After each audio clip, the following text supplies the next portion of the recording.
When does the fantasy start?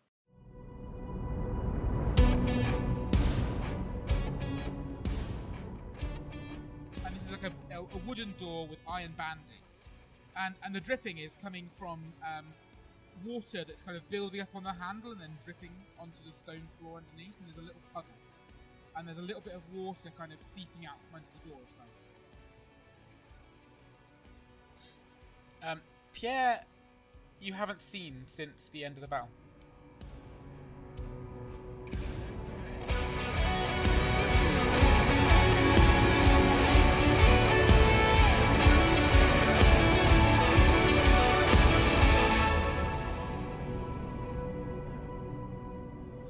So, last time you drove back a Scorn tribe of Scorn. Is that the collective noun for Scorn? Tribe. A tribe. Sure. Yeah, it is actually, yeah. Well, it's either a tribe or a... Confirmed canon. What's the other word for them? I can't think of what a war band is like a Warband. smaller... A warband. So, yeah, you fought back with Scorn. You managed to survive a big battle at the windmill. And it was epic and awesome and badass. it was indeed. And at the end of last episode, you leveled up. Woo! Ding. Yes. So, you've now all got your unique features. Really cool custom one. They're Yes. awesome. Is everyone Fantastic. going with the custom ones? Yeah. Yes. Yep. Nice. John will go with the one, like we said, not the one I've written on the thing. I'll send you a proper version of it at some point. Yeah, please do, because I'd But read just- the one that you'd sent me. Yeah, the one that's basically, it's not got a limit to how many times you can use it. It's just obviously got a nasty downside, and that's the route I'm going down. Because I've done the same for Bex, so it's slightly different to what the original thing was. Rather than having a number of uses per long rest, there's just a nasty downside if you fail something. Yeah, I seem to be the only one that doesn't have that. But you also I'm don't fine have with any that. kind of game-changing, combat-altering stuff at this point. Oh, no. No, Yeah, I mean yeah. not I in think terms that- of yeah. like a damage dealer or anything. Yeah. I think But on the other hand, I already have backstab, so exactly. So I think one of the things with yours is that it's kind of a little bit more roleplay plot device for the first one, whereas the other guys' ones have that coming in the later sections of it. I mean, like I have no complaints about it. I think it's Yeah. fucking awesome, frankly. Very excited. So yeah, you all have completed your you've had a sleep. I think it was what we ended on. You had a nap after your vicious battle, and Yeah, we decided to leave it till morning before we went searching for Pierre. who had gone missing, and who Bear had seen going into the under cavern of the windmill. So we'll pick up from there. So you guys wake up. There's still a lot of just chaos, really. Like it's kind of day after the horrendous battle. So obviously people are a bit they're struggling a little bit to kind of figure out what's going on and how they're going to pick up and start again. They've got to rebuild the bits of the wall that were pulled down a little bit. They've got to sort the gate out again. They're going to have to rebuild the stables completely. Somehow the fire managed to get all the way over to the blacksmith's house, so Somehow. that's got to be rebuilt. The roof's got to be redone on that because don't know how that happened. Yeah, crazy.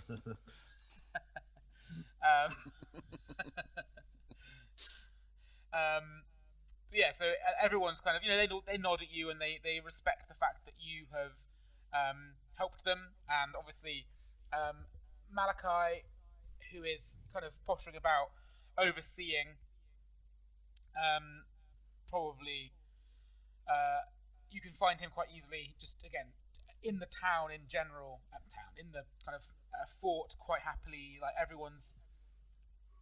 I think there's quite a good air around the camp. Like it's somber because they're sad of the loss they had, and obviously the deaths that were sustained.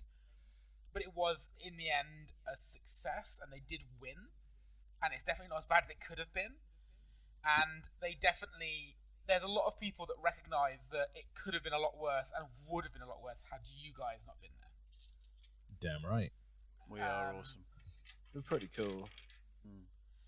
So yeah, you kind of are up and about, and you can do what you want. Jack. Yes. No. Go on, Bex. No, I was just going to say, is it possible for me to take Bear and sort of sniff around for traces of Pierre in the entrance? Yes, of, and actually, Denver? I was reading about Traces, tigers. meaning chunks. Yeah, bits of Pierre. Bits of Pierre. I believe tigers actually have an advantage when they track. They do! I have that on my character. Makes sense. There. Yes. You also have advantage on stealth, which is quite interesting. Yeah. Tigers themselves are pretty good at hunting and staying hidden. Yeah, that's kind of their thing. Not so much when they're in, like, a city, I would imagine. Yeah. But, yeah.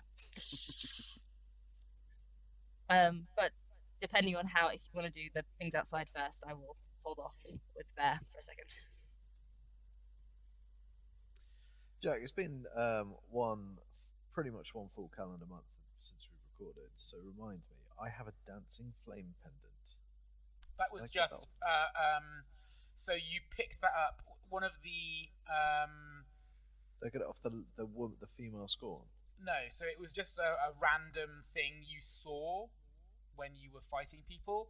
It was one of those critical hit things. Yes. You spotted some loot and grabbed it, and it was a dancing flame pendant. Okay.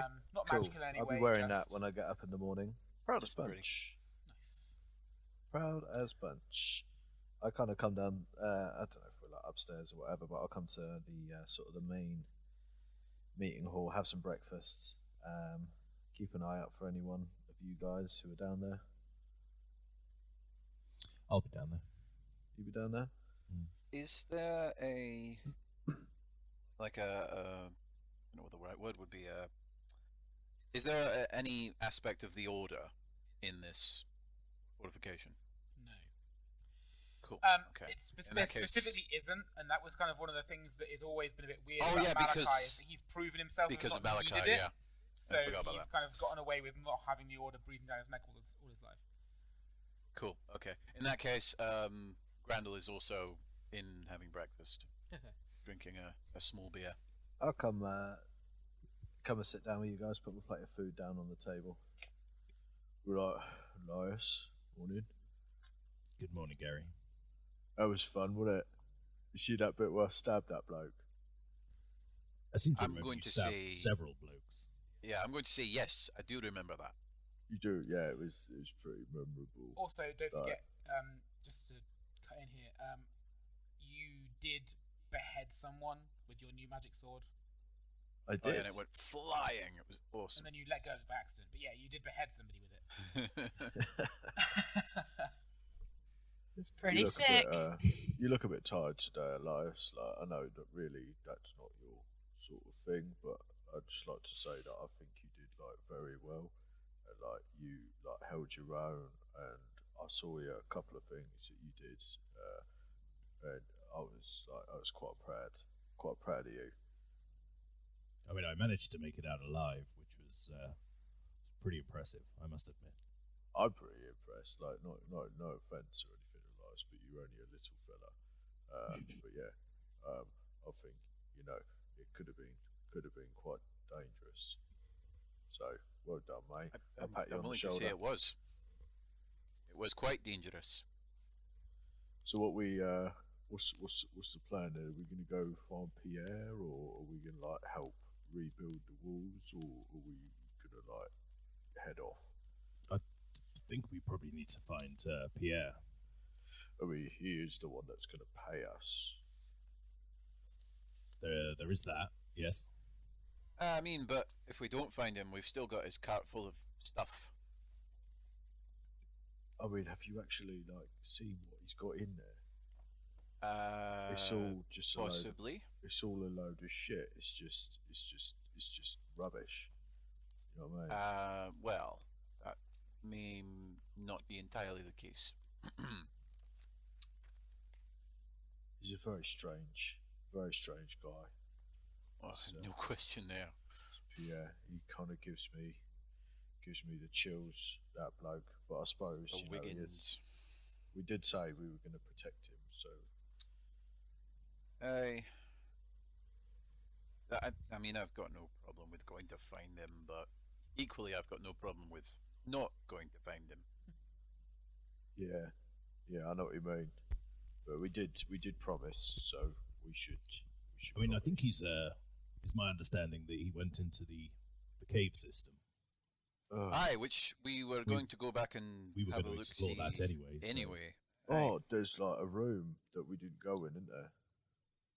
Yeah, the wet room. Maybe he's in there. Damp Pierre. We'll have a look. I feel a little bit like I don't feel fantastic, but I think. I mean, you we look probably have a great, Gary. Well, I've got this big gash on my leg that I mean, looks it's a bit nasty. it's awesome. It is pretty awesome, but it really, not to be like a wimp about it or anything, but it really does hurt. Like that battle did it no favours whatsoever. Well, I mean, just take it easy. Let it rest up for a while. I also inhaled a load of smoke, and that's not done me any favours either. I've learnt a lot about myself in the last few weeks. Maybe like just being an idiot and rushing into things without really thinking about it is not really the way to go. Where's Nyla? Well, I don't know. Probably out hunting with bear. I wouldn't be surprised. Well, let's finish up. Let's go find Nyla and then we'll head into the. I would have taken Bear out for possibly a little bit of a run around because he's been stuck in a dungeon. But taking him out to go for a bit of a run. And also then I would sort of start sniffing around the top of the entrance to the underground bit. See if I can get some idea of where Pierre would have gone. Cool. But not too deep. I mean, give me that tracking. Okay. Find Bear's character So sheet. that's wilderness There it lore, I is. suppose, but he gets advantage. Yeah, he does. Avantage. Oh dear. That's a 3, so he passes. Wow. Great success. You find Pierre pretty easily. Oh. He is locked in a footlocker that he apparently Oh, I hid forget in. he's a half. He was put in there by scorn bullies. It was one of those moments where he kind of. Would you like it to be roleplayed? Yes, I would love this. Okay, so Bear kind of starts pouring at this big wooden chest that's at the bottom of there's like the groups of beds and there's like a big chest for people's belongings. Yeah. There's one of these big chests and Bear starts kind of pouring at it and like nudging it. I'm just gonna like let out a sigh, and I'll open the lid of it. Pierre is inside, asleep. I'm gonna get Bear to lick his face. Off. Yeah, that would just lick his face. really hurt. Yeah, it would. After sleeping in a footlocker. And Pierre wakes up with a bit of a start.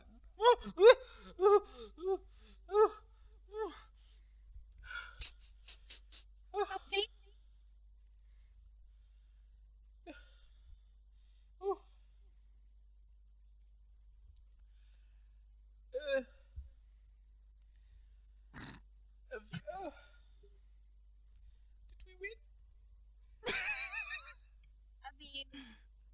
and I are both alive, so I'm going to say yes.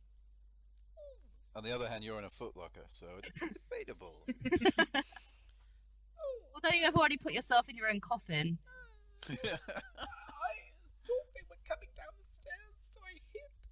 And it was nice and dark and warm, and I think I must have fallen asleep. Pre-packed Pierre. Well, we've been worried about you. So. Oh, what a lie! Really? Yes, of course. I came down as soon as things were safe to get you. Oh, And Bear was sniffing around for a while trying to find you. Oh.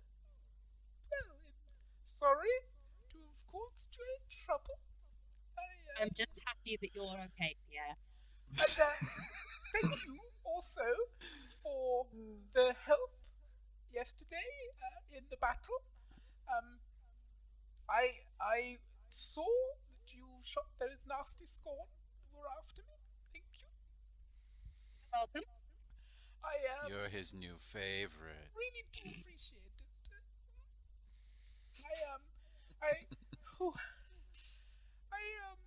I think we should move on as soon as we can and put this all behind us. How are the rest of them? Did everyone survive? Is Gary okay? Gary's still pretty injured, Gary's still his favorite. but he's fine. We might rest up for a couple of days just so he's strong enough to fight should we need him again. Did he get injured then in the battle?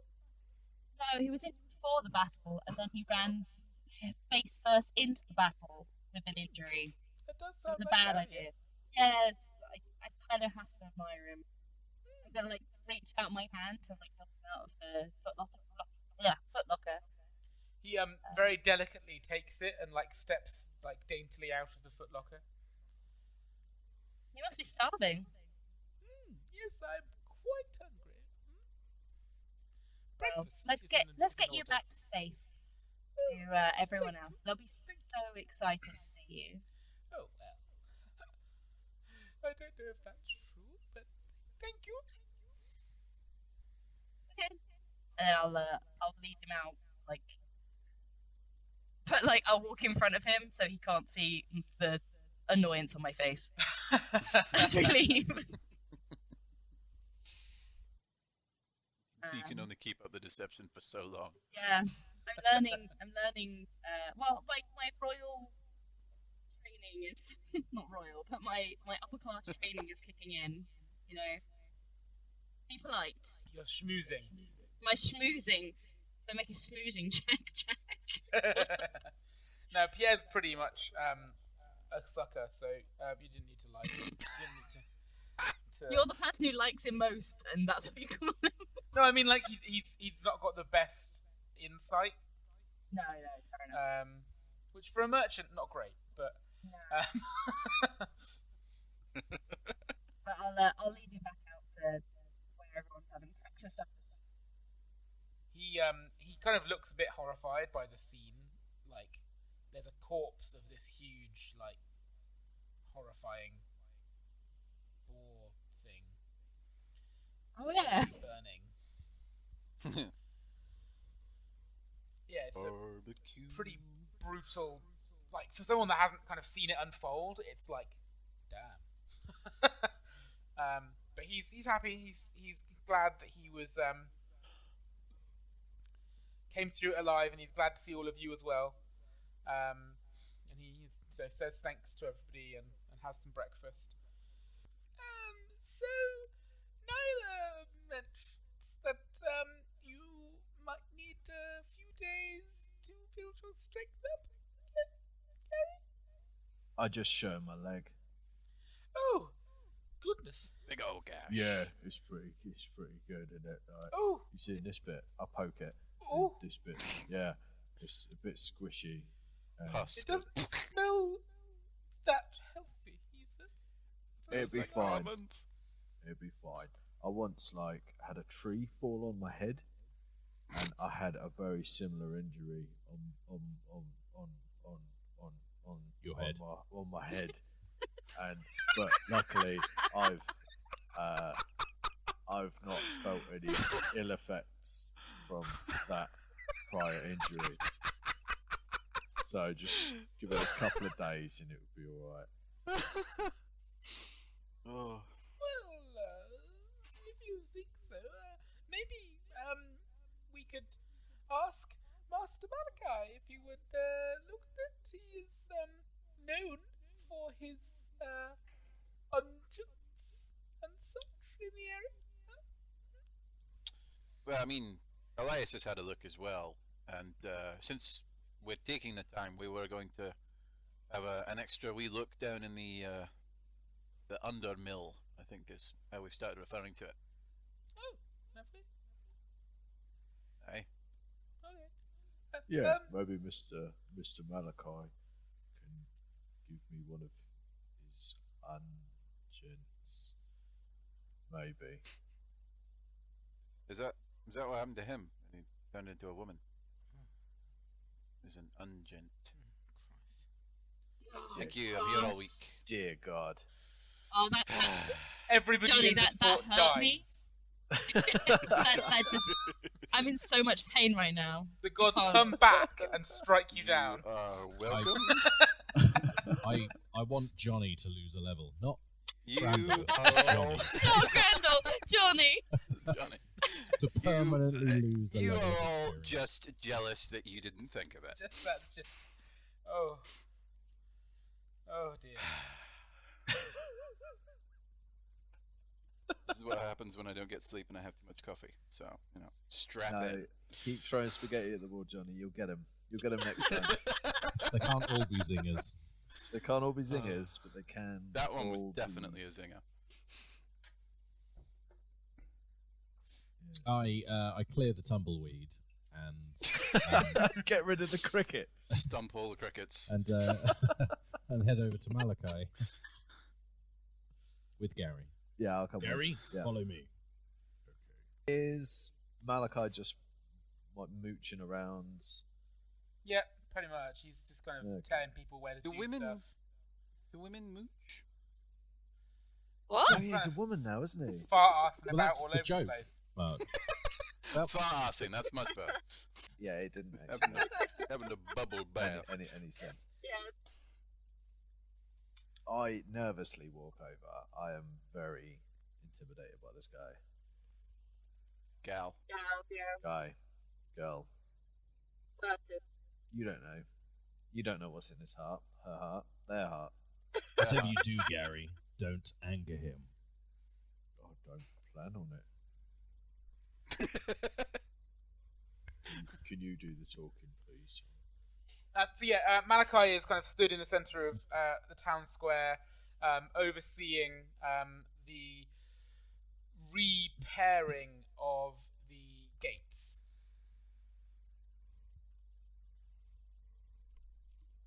I like nudge Elias. Good morning, Malachi. Good morning.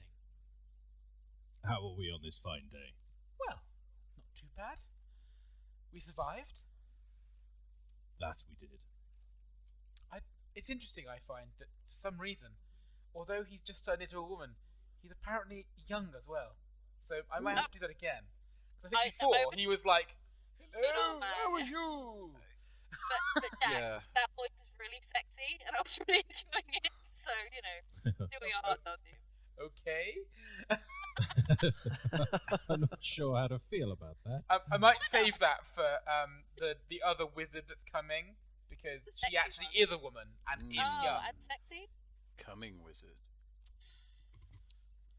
Well, you can have a nap or something. To a town near you. Good morning, Malachi. Oh, good morning. Take 3. This is Good now morning, bad. Malachi. The spirit of Terry Jones. Because the next one that I almost did was, hello! Which is just Mrs. Doubtfire. I mean, I appreciate that you are a man doing a woman's voice, but the voice shouldn't be of a man doing a woman's voice. No, I know. I know. But then Malachi is a man doing a woman's voice. No, he's actually a woman now. He's a I think woman. he's biologically changed. No, I know, but you still. But I don't feel He's a like woman. everything apart from the voice box has changed. He feels like You it would be weird if he had the same voice. So he's just putting on a feminine voice.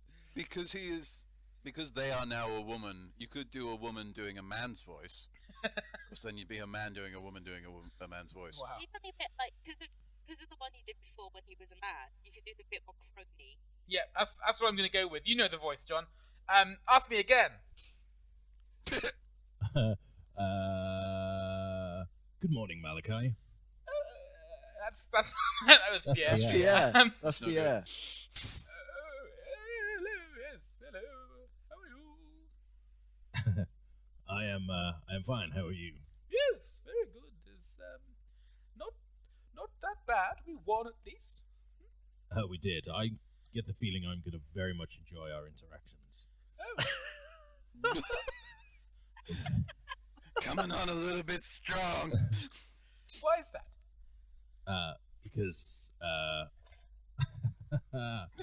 Because your voice is just so alluring. Oh, yes. It's almost as if it took you 3 attempts to.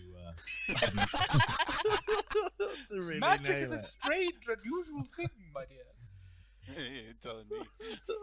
But on a slightly unrelated note, I know you're busy. A less metatextual note. I know you're busy instructing people on how to fix a fence, but could you possibly have a look at Gary's leg? He seems to be possibly developing an infection. Oh goodness. Oh. Yes. To the windmill with you. Maybe a tetanus jab will be in order. Is that a low fantasy gaming thing? It's pretty low fantasy, if you ask me. An inoculation against Yeah, tetanus. I mean, we will look in the 5e conversion table and see what tetanus jab comes It was a out. very rusty blade. It's hundreds of remember years rightly. old. Yes. Rusty blade. Tetanus jab. That almost sounds like a fantasy character name. he's like people with a rusty sword. am tetanus jab. Oh no. Tis I, tetanus It's jab. it's a rogue The trick and infamous technique. tetanus jab. He's the poisoner. Yeah, it takes months, but he'll get you.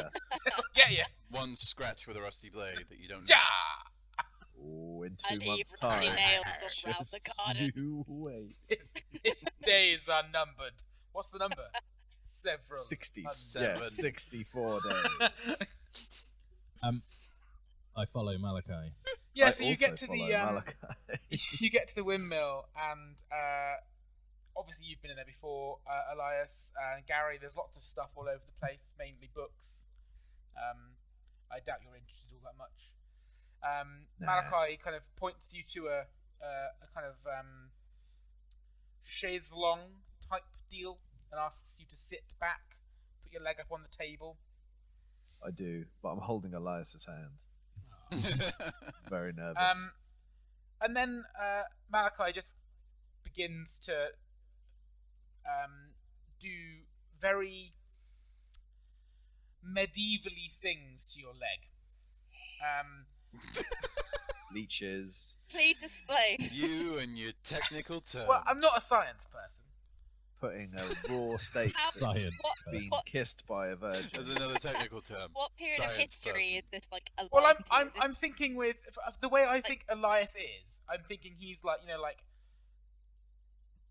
kind of sucks the he has like metal rods and stuff that he scrapes away the nasty bits of flesh with, and like maybe he heats them over a fire to do something, and then Wow, scoops Jake, the you gun really You're know your really medical weaving. stuff. You're feel weaving like a you're- real you're- tapestry here. I can see the Yeah, I was gonna imagery. say, the portrait that you're painting, the vast I can see richness it in is my sort of head, faded but it's since so- it's He's been- doing stuff, but he doesn't don't know know. why.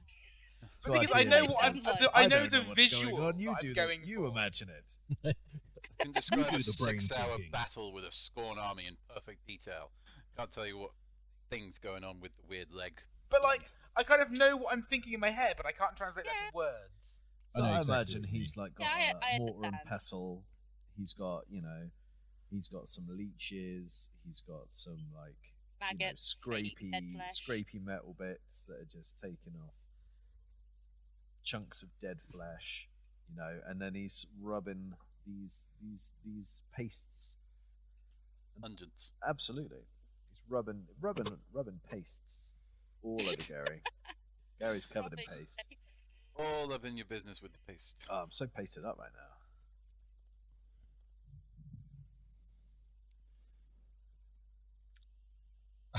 Jack, Ca- Sorry, Jack. carry I'm on, telling you Jack. what to do. I've been listening to a lot of Sawbones recently, so I'm slightly obsessed with the four humors at the moment, which is where I thought you were going. But Well, yeah, kind of like that sort of thing. Like I kind of imagine him with like scraping away the flesh that's begin to Putrefy. die, like the necrotic flesh, using like a little, almost like making a hand motion, which isn't helping anybody. 'Cause you can't see me. Like a suction thing to like suck all of the pus out of it, kind of cleans it, packs it with some herbs, slaps a bit of like paste over it, almost like a kind of muddy paste, Polyfiller. and then like bandages his leg up and just kind of says, "I'd leave that for a few days. Elias, I take it you followed what I was doing. I would repeat that. I'll give you what you need." I think I could manage from here. I will. forgot your name. I'll give you the things that you need to do it with. But yes, that I think is probably a good idea. Things that you need to do it with. Does Also, it would you hurt? recommend Does it- that we Does it feel? we rest up for a bit? Does he need to keep off his leg, or Yes, I would say rest up for maybe a few days, maybe 3 or 4. That will also mean that the wizard whose name I have forgotten will have gotten. Elias? No, that's you. that's That's you. me. I'm a wizard. I'm a magic user. And I'm not you, so therefore I must be the only one. What's her name? I fucking I got said it. it. I got it.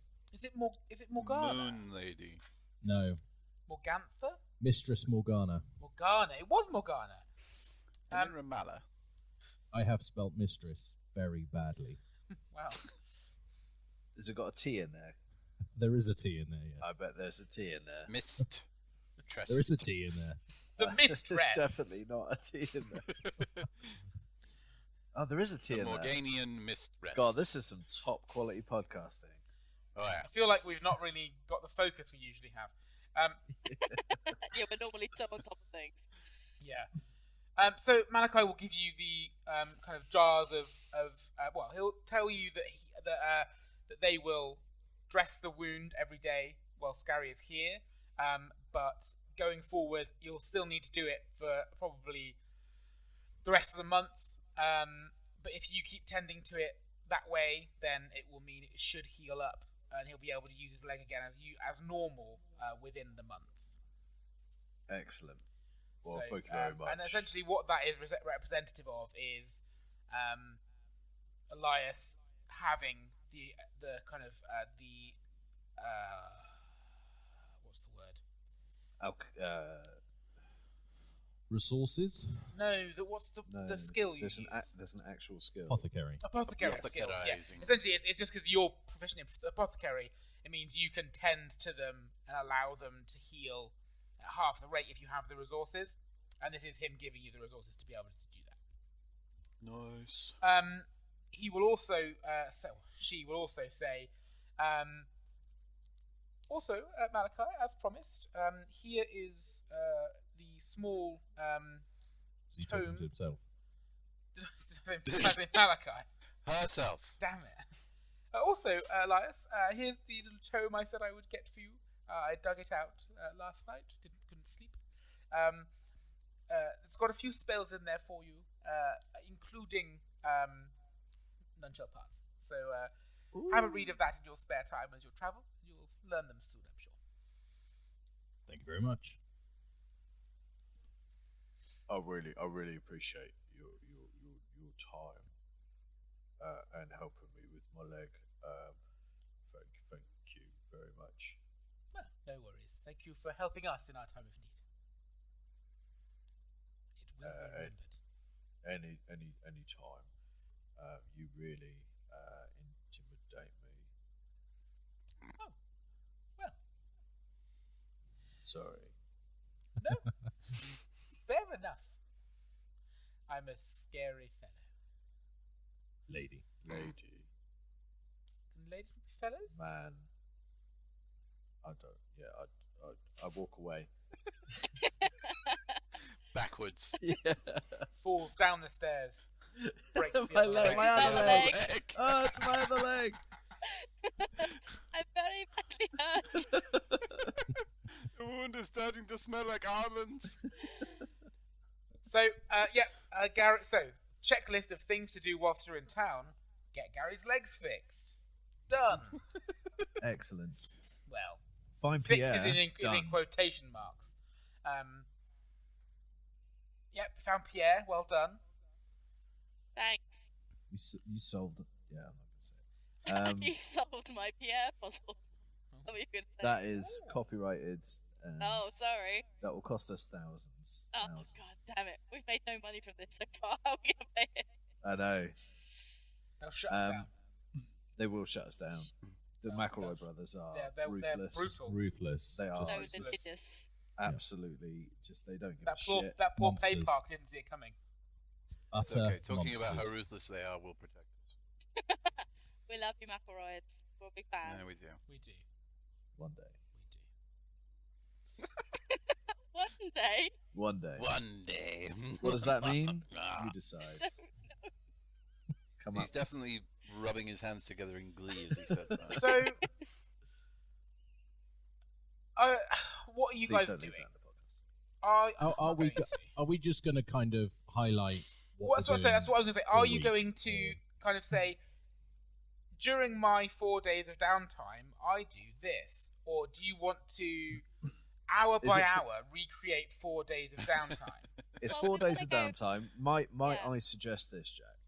We each say one thing that we Montage. do. Basically, We yes. each say montage. one thing we do. Then we do a scene per person, and then that's the 4 days. That's what I was thinking. Well, then you're a better Then say DM it. than I am. But I didn't know whether you wanted to go into the fucking dungeon. I want to go I was into gonna the say, dungeon. like, I do want to go we could check do out that as water a room. I As do, its I own group really thing, do. we could do the dungeon and then maybe. Are you doing? Are you are remaining you 3 looking in the days or dungeon whatever. today, or are you going to Yeah. rest and then look in the dungeon before you leave? That's Are we the not going to question. rest? Let's rest. Another By really rest, I basics. mean do the Mechanically. downtime first, or do the downtime after. We have literally just been told to rest Gary's leg. Yeah, fair enough. Yeah, but mechanically, Bye. if we do the dungeon now, we've just And leveled then up. rest I'm after at anything full Yeah. that might HP. happen. Then we can long rest after that. We're back to full on the road. Job done. Also, I mean, you're true. not going to wait here a month for Gary's leg to heal anyway, so it actually doesn't No, Yeah, matter. exactly. I meant from a kind of Oh, from a gameplay, from a role from a play game perspective. from a Yeah, yeah, role yeah. play perspective. We wouldn't then venture down into the dungeon just Would being you? told to rest his leg. I Well, imagine that Gary would let's go rest for without like Gary. But- half a day and then get really bored. Yeah, Don't wanna do Gary. something, so. Gary might do that. That's the thing, because you're not. He You're does not his have- dad. You're not his real dad. He does have a minion who could help him hobble around. He does have a I minion. Yeah, he I does. do have a minion. He's called Send him down. Mad Dog. I'm not sending us down. How about me and Mad Dog go down there? Cool. So yeah, we're going to do a couple of scenes and just see where they go. If anyone, does everyone have an idea of what it is they want to do on their downtime? Yeah. Yes. Gary wants to see what's in that fucking room with the water. That's all Right, he let's cares do that about. first. in That's the that's all that universe. Grandal's really bothered about as well. Yeah. Well, that's 2 of 4. So let's do that first. I want to do that too. That's 3 of 4. Let's do that. Elias, Elias, no you bother. gonna join us? Yeah, I'm going to join you. Peer pressure. But he peer also pressure, wants peer a pressure. separate thing that he's going to do other time. Oh no, we're all going to go to the dungeon, right? Yeah. Yeah. But, Yeah. okay, Yeah. okay. So you get to the door that's got the water behind it. Yes. What am I doing? I will What do? bring up Krull, aka Mad Dog. I'll be like, "Oi, Krull." Just to clarify. I was like, what? I was like, what the fuck is Krull? And I thought I that was wrote his down actual his name. name. Yeah, that's his name. I forgot. I actually made So I a rolled note. for it. Really? Yes. You ended up with Krull. It's a hell of a name. I enjoy it. The question is, though, does he have a 5-bladed glaive that he throws? No. Wow, that's an Yes. old reference there. I'm an old man. Hey, Um, this is a fucking RPG fantasy podcast. People, the 12 If 12 anybody's gonna people get that listen it, to it'll this be our podcast. There'll be listeners. 12 listeners going fucking crazy. Right? Yeah. Hey, Magic Crow! Yeah! Wait, we've got 12 listeners? All 12 listeners. Oh, We have they're 12 all part of the Kroll fan club. All right. You I wait like till two next- things. It's low Next fantasy episode, I'll mention and Krull. Beastmaster. The thing will fucking explode. Right, let's focus. Fantasy. Fantasy. You ready? One, So let me just have a drink a second. fantasy. Hey, Krull, come over here. Come over here. Hmm? You hear that? You hear that dripping? Yes, Swept I away. do. Don't you want to know what's in there? I would imagine water. I would say so. Something wet. What, I mean, like, we've been down here before, but like, we didn't go in this room. I'm really excited to see what's in there. No, like, I think personally, we just rush the door as hard as possible. What's your plan of attack, Your- Crow? Your life, Gary, I've known you for 2 days. Your life seems to be impossibly full of ridiculous situations. Yeah. Gary, do you recall yesterday when you said, I've been thinking about it, and maybe charging head first into everything I come across isn't the best option? Do you remember that? That was this Remember morning. when you said that? What? No, I don't remember saying that at all. Now, if I recall correctly, there's some kind of powerful magic coming from the other side of the door. Is that Yeah, not but, correct, Elias? Yes. I do a sense magic. Yes. It's a 15. Which I is use sense magic, yes! There is indeed a strong magic feeling. Magic. Canon, that's pronounced in this world. It's magical. Magical. Magical. Oh, It feels very magical. the I- magical world of Talonhearts. I have a plan. I have a plan. Oh, God, here we go. I mean, it's Hey, much more listen. sensible than Gary's just charge the That's, door. Hey, that's no kind of benchmark to break. hey. What I think we could do is try Open and the door. slowly release the water from within the room. I A have hole in the door. flasks of oil and acid. What? But we can like burn a hole in it with like acid and shit. Do you not think, like, no, I'm not a smart man, Elias, but do you not think that, like, just making a hole in it with, I don't know, maybe like an axe or a sword? Or an axe or... Yeah, but that means you have to be stood in front of it. I don't know if you know No, well, this. I could throw an axe at it from, up to some feet away. It's in a corridor. Not looking at my character sheet right now, so I mean, 40 feet, up to 40 feet away. Alright, well, that 25 if it's an axe. that's But one either idea. way, it's doable. That's one idea. Second idea, right? Now just bear with me. We just open the door and then brace ourselves. I thought we couldn't open it because it opens inwards. It opens inwards, and there's a weight of water keeping it shut. Is that true, Jack? Mm-hmm. Does that What we check out? determined. Indeed That the tracks. case. Okay, Aye. Gary. There's only one of them. Yes. Gary. Yes. I don't reckon you can get through that door with your axe. Oh, And God. I walk away. Well, I run Elias. very quickly behind Elias. I think you'll find that. Yeah, I will. I reckon I fucking can. And I hit it with the axe. 17. I love it when you take 5 minutes to discuss a problem and then just go with Just go with the let the barbarian. barbarian smash it with an axe. Now, to John's credit, Scorn do have a racial trait that Called basically axe murderer. tells them that if someone challenges them or their abilities, they Oh no! Like I'm not suggesting that once he said that there was going to be anything else happening than you smashing the door with an axe. I've hit it with I'm an just axe. saying that we could have skipped the 5-minute discussion of possible options. You know? I've hit it Everybody seemed 4 dead times. against everything but smashing their way through the door. So I was going to do it from a distance. Jack, I've hit it 4 times. I'm looking for damage thresholds of doors. Give me a moment. 5 times. Not gonna lie, I rolled a Conversation. 1. Wasn't expecting you to just hit it. I rolled a 1. I on don't know that why one. I wasn't You've expecting met us, that. Now right? I know. Yeah, I'm going to say that you hit the door 5 times. I rolled a 22 on that one. I'm going to go with you here's Johnny did. Well done.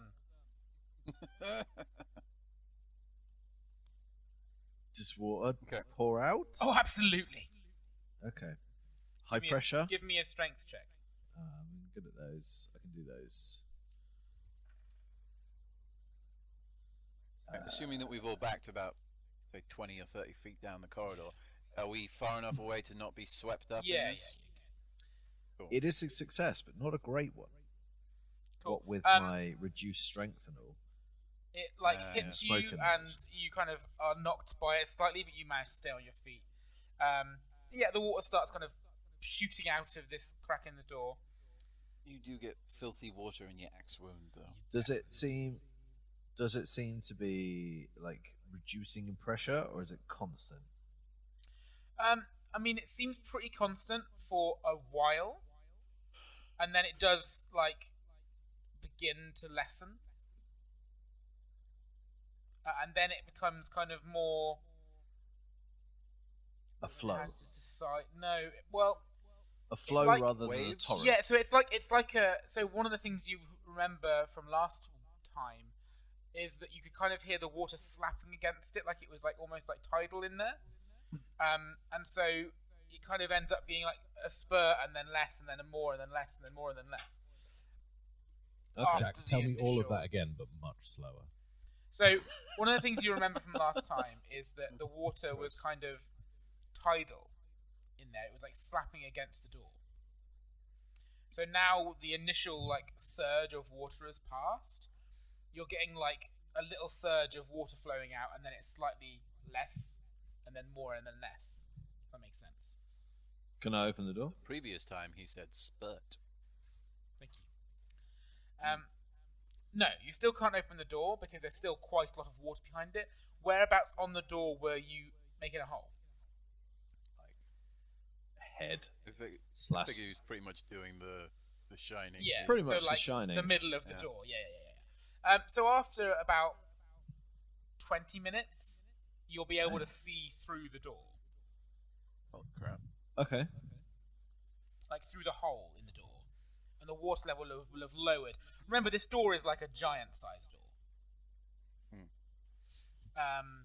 What's through Like- the door?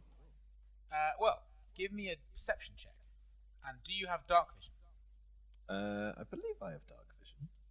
I do. Detection is perception. Although I might not be tall enough to see through the You hole. are not. Ooh. Yeah. That's a great success. I rolled a 4. I needed 7 or below. Yeah, night vision. You do have night vision. That's fine. So inside this, you peer through the gap in the door that you've made, the water kind of still pouring slowly out of it, but there's not so much pressure now where it's kind of lowered to the level of the hole. And you can see essentially like just a big body of water. It's like a lake in this room. It's a huge room, almost as big as the one from downstairs. You can only really see about 60 foot into the room, and you can only see that far because there is, in the kind of distance about 60 foot away, not 60 foot, about 30 foot away, there is a little rowboat, and on that rowboat is a lit torch in like a sconce at the front of it, like you have the lanterns on the hook at the front of a boat. Yeah. It's like that, but there's a lit torch there instead. I mean, I guess I'll walk up and relay this to you guys. I think you should continue chopping the door, Gary. Aye, seems to be going well. Why not? Because at this point, we kind of have started, so we might as well just finish and get into the room. I rolled up my Mastermind trouser legs. It seems like a lot of water, and like, I mean, if you think that's best. I mean, you've probably experienced the worst of it, I would have thought. Is there anywhere for the water to go if we release it from this? Well, now Imagine you into the room downstairs. So Yeah, you just left pouring down the you stairs. left that door closed. The secret door was closed, Yeah. but the water has been rushing down the corridor to somewhere, and the water level in the corridor hasn't been rising. Where does it go, Jack? I follow it. It goes to the spider room. Okay. There's like so it was before, it was like literally covered in cobwebs, whereas now you can see that the floor of the spider room, the cobwebs have been like washed away by the water, and in the center of the room is essentially like a grate that the water is just pouring through. Perfect. I mean, fuck it. Like, At least it goes Just- round. get rid of the rest of the door, I suppose. So what Go for it. do I reckon is below us, Jack? Have we? So very far below you is the forest room with the beating room. Do I put that as like directly below us? Yes.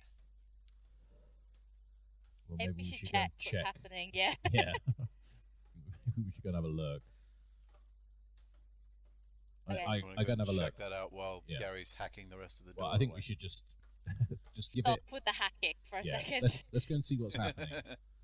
I So open it the takes- secret door and have a Oh, look. hacky. Remember, it takes it's a good 10-minute walk down the stairs. That's fine. So yeah, you can open the secret door again. You go down to this huge room, and it's obviously pitch black in there. But when you and Nyla kind of enter the room, there is like a very faint glow on the closest lights in the canopy. I've still got one of the lights with me. Yeah, you do. Does Yeah. that glow? Yeah. Yeah, once you enter the room, all of the lights that are kind of in your like radius kind of start to glow quite lightly, even when you're not touching. Perfect. And when you step out into the room, you notice that it's kind of like wet. Like the floor is got a very thin layer of water.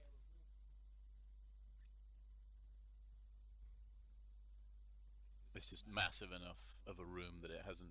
Yeah, it's like maybe It's got a long way to spread out. 3 inches deep. But do we want to like clear this room before we flood it with more water? Because we might destroy anything that's down here. But I mean, my understanding was that we basically found everything that was worth finding in here. Isn't there another door? Or am I imagining that? There was. There was another way up on the other side. Oh, okay. Well, you didn't go through it. No. We didn't go through it, but we got the impression that kind of probably the elves appear from one side and the dwarves appear from the other. You did get That's how I pictured it.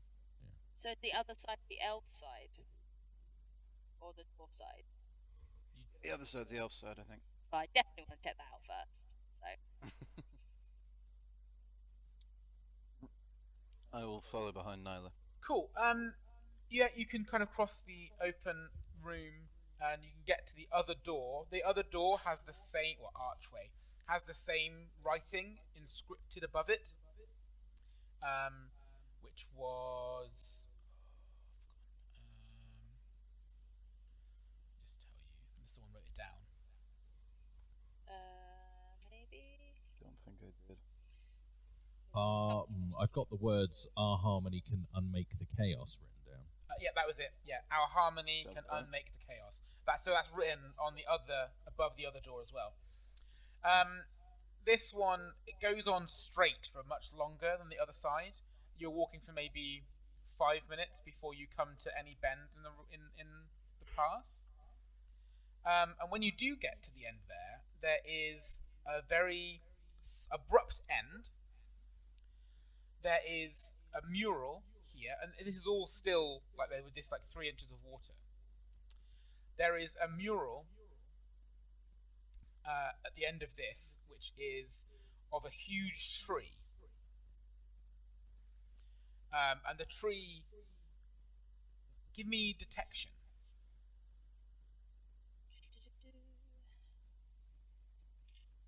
That's a 3, so great success. Cool. So the tree has grown from the body of an elf. It's very obvious. When you look at it, you can see that the roots of the tree are growing out of an elf's body, and the leaves of the trees some of them have almost imperceptibly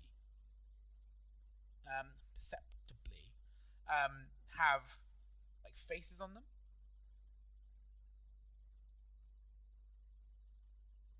Elven faces.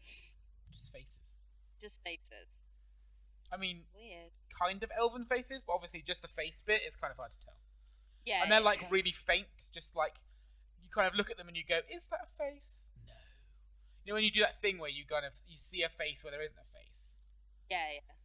It's kind of like that, but then you're like, no, that must be intentional. Can I reach the mural where I am? Yeah, you can walk up to it. It's literally on the entire wall in front of you. Okay. I want to use my notebook and pencil and try and make a rubbing of one of the faces on the leaves. Oh, it's flat. It's painted on. Oh, you can't. I painted on. Damn it. Okay. I was gonna do some cool brass rubbings, guys. I spent too much time in cathedrals as a child. What? It's not a manhole cover, Bex. Sorry.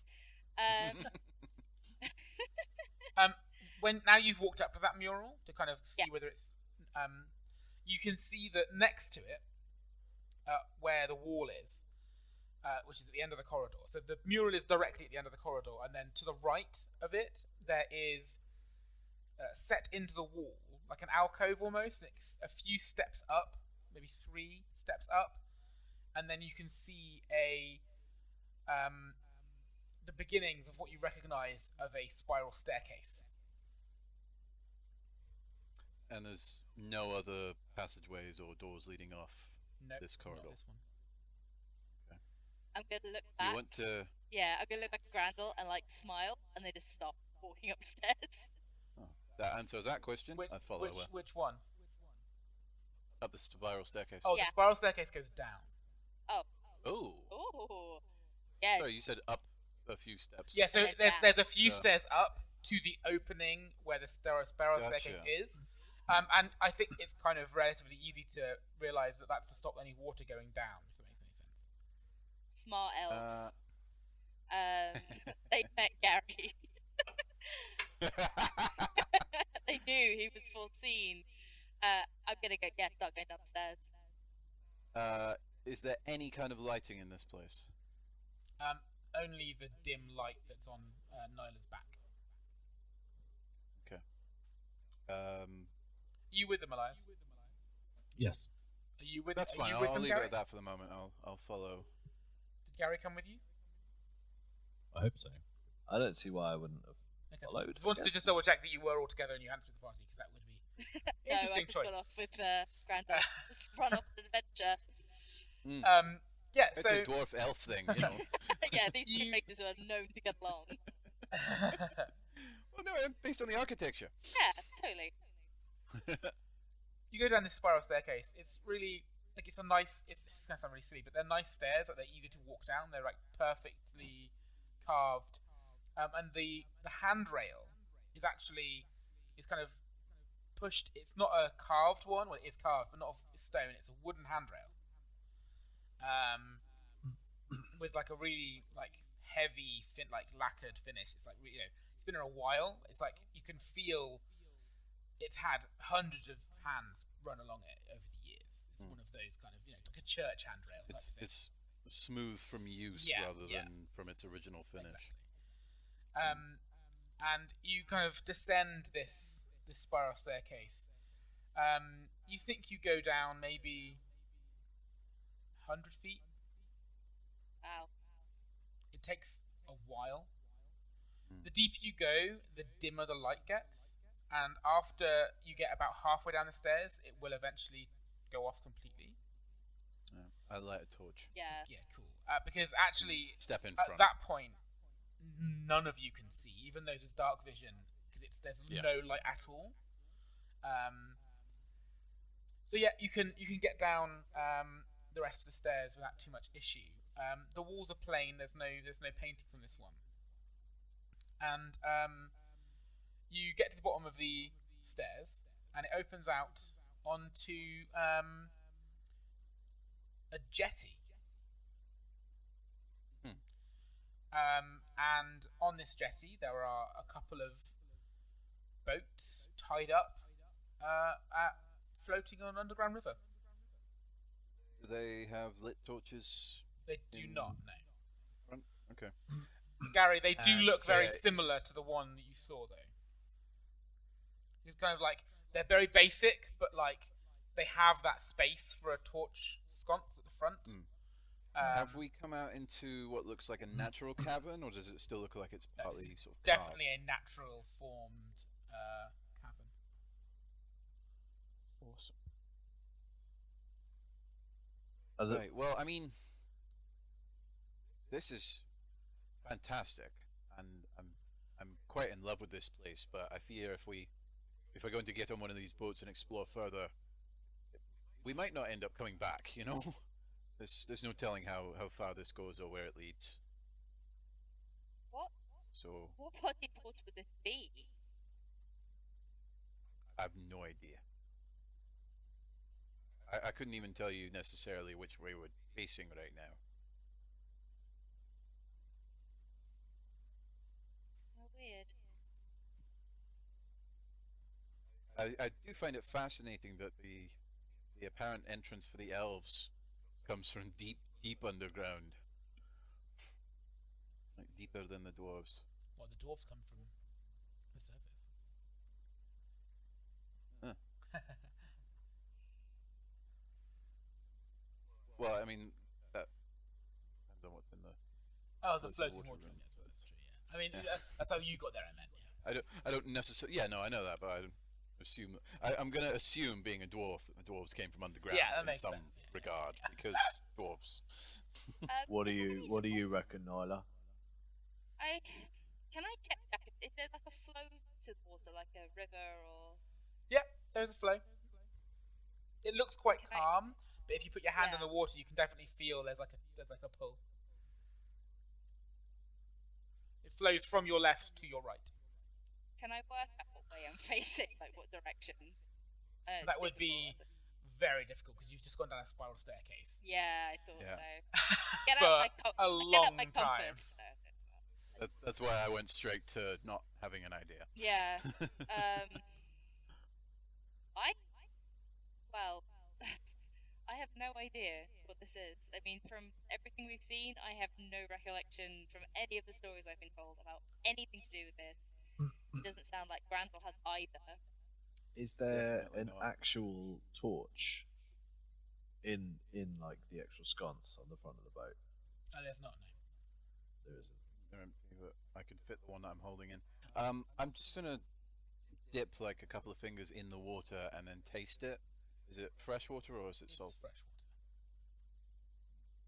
Maybe it connects Cold? to the river. Yes. Really cold. Yeah. Deep I freshwater spring. put a torch in the sconce, and then with my tinderbox, I'll light it. Cool. Is that oars? Are there oars? There are. I grab an oar and I sit in the boat and smile at everyone.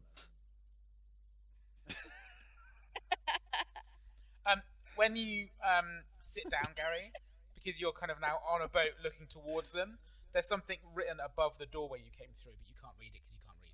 I can't read. There's like words up there. I turn around. Yeah, same. Hold my torch up a little bit better to be able to see it. This is interesting, actually. Elias, you can read it, but what is your name? Nyla, you can read half of it, and Grandal, you can read half of it. Grandal, what you can read says gathered and held, Okay. and that's the first half, and then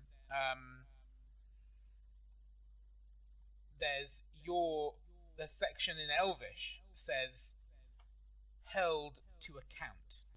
So obviously altogether it just says gathered and held to account, like there's a comma in the middle.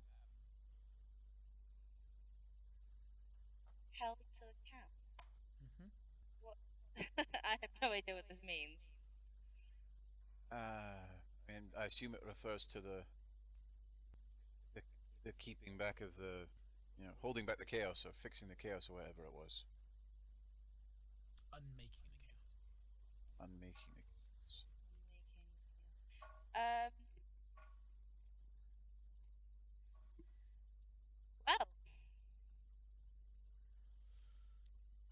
I am completely lost as to what any of this is about. Well, if I might interject, Oh, this will clear it up. there's only one way to fucking find out. You know what I mean? Let's jump in this boat, eh? Elias, Gary- you know. Gary, Come on. this was written like a long time ago. All this stuff Yeah, is well, a lot of things ancient. were written a long time ago. I don't really read. What I do Is he a know is reader? that there's this boat and there's a river, eh? Come on.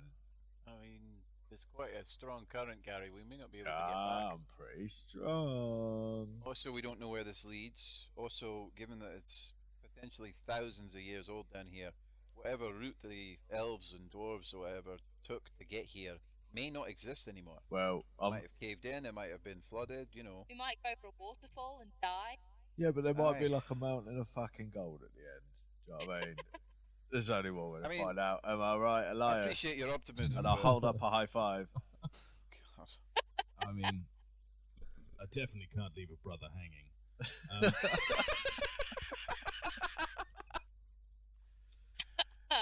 Almost choked then. Thanks. I get in the boat. He's half scorned, but he's all stupid. This is quite possibly the most stupid thing I've ever done. But let's go on a boat ride. Boat How ride. big are the boats, Jack? Like, are they enough for all four? Or Oh is it yeah, two you and could two? get like 10 people in these boats. Okay, cool. I mean, fuck don't- it. Let's go get some villagers. Let's fill these boats. Well, we have got, We got troll. all four of us and a minion and a tiger. Yeah. I think that's enough to be going Oh, on that's with, a good don't point you? actually. Bear is uneasy. I look at him and sort of go, Don't like that. "What's up?" She doesn't like it.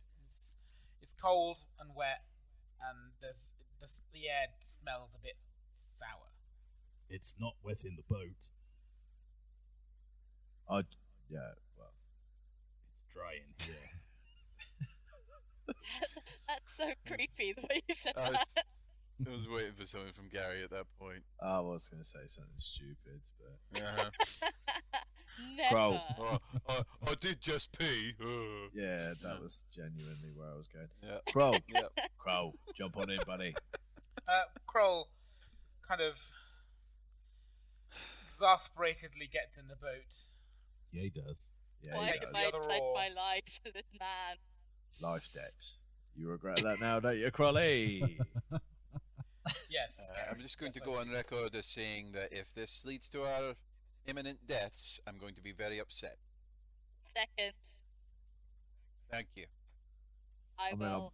I think we'll all be upset, to be fair. But No, but I'm going to be really upset. So did you get in the boat? I do. to coin I- a phrase from our Dungeons and Dragons campaign No. that we play on Monday nights, this dungeon won't dragon itself. We still haven't checked out the water room. We're also leaving Pierre behind. It'd be Not fine. necessarily a bad thing. And I'll put that in the pros column, I guess.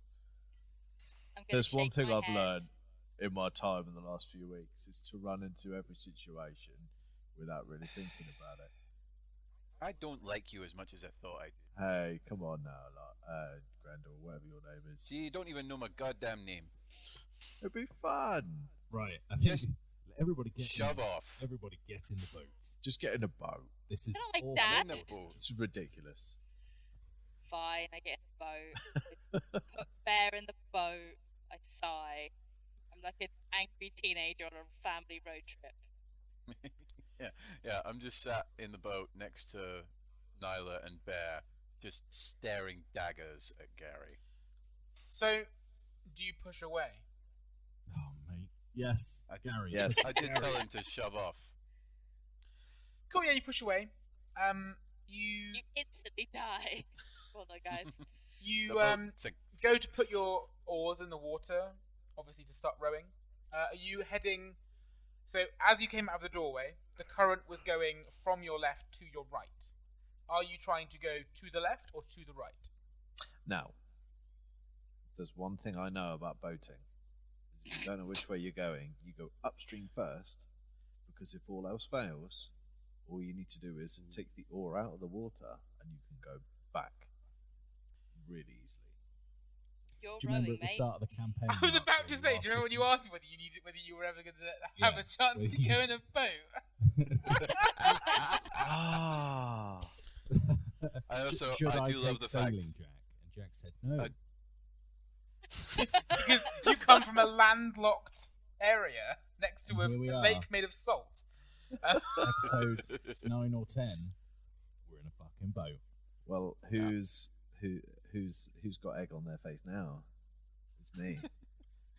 I do love the fact that Mark took the time to explain something that was very logical and made a point of not doing it in Gary's voice. I appreciate that. So, do you go upstream or downstream? Is the question. Up. You are going up. Upstream. Yeah. Okay.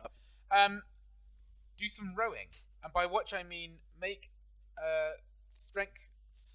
Make a Make a strength, sailing check. make a strength Make up. check. Boat check. Strength or acrobatics. How can You you, need row a everybody? boat acrobatically? Not athletics. Sorry, I said the wrong one. Okay, no, that's fine. I'm just checking that I wasn't being a dumbass. I Just flip I rowing. hold the oar in the water, and then I do a backflip. Now I roll with advantage on That strength, works. Right. and I'm going to send you guys a picture of what I rolled, and I'd like you to describe it to our listening audience for me. I can't Are you wait. sending it WhatsApp or I'm just sending it WhatsApp. There it is. okay?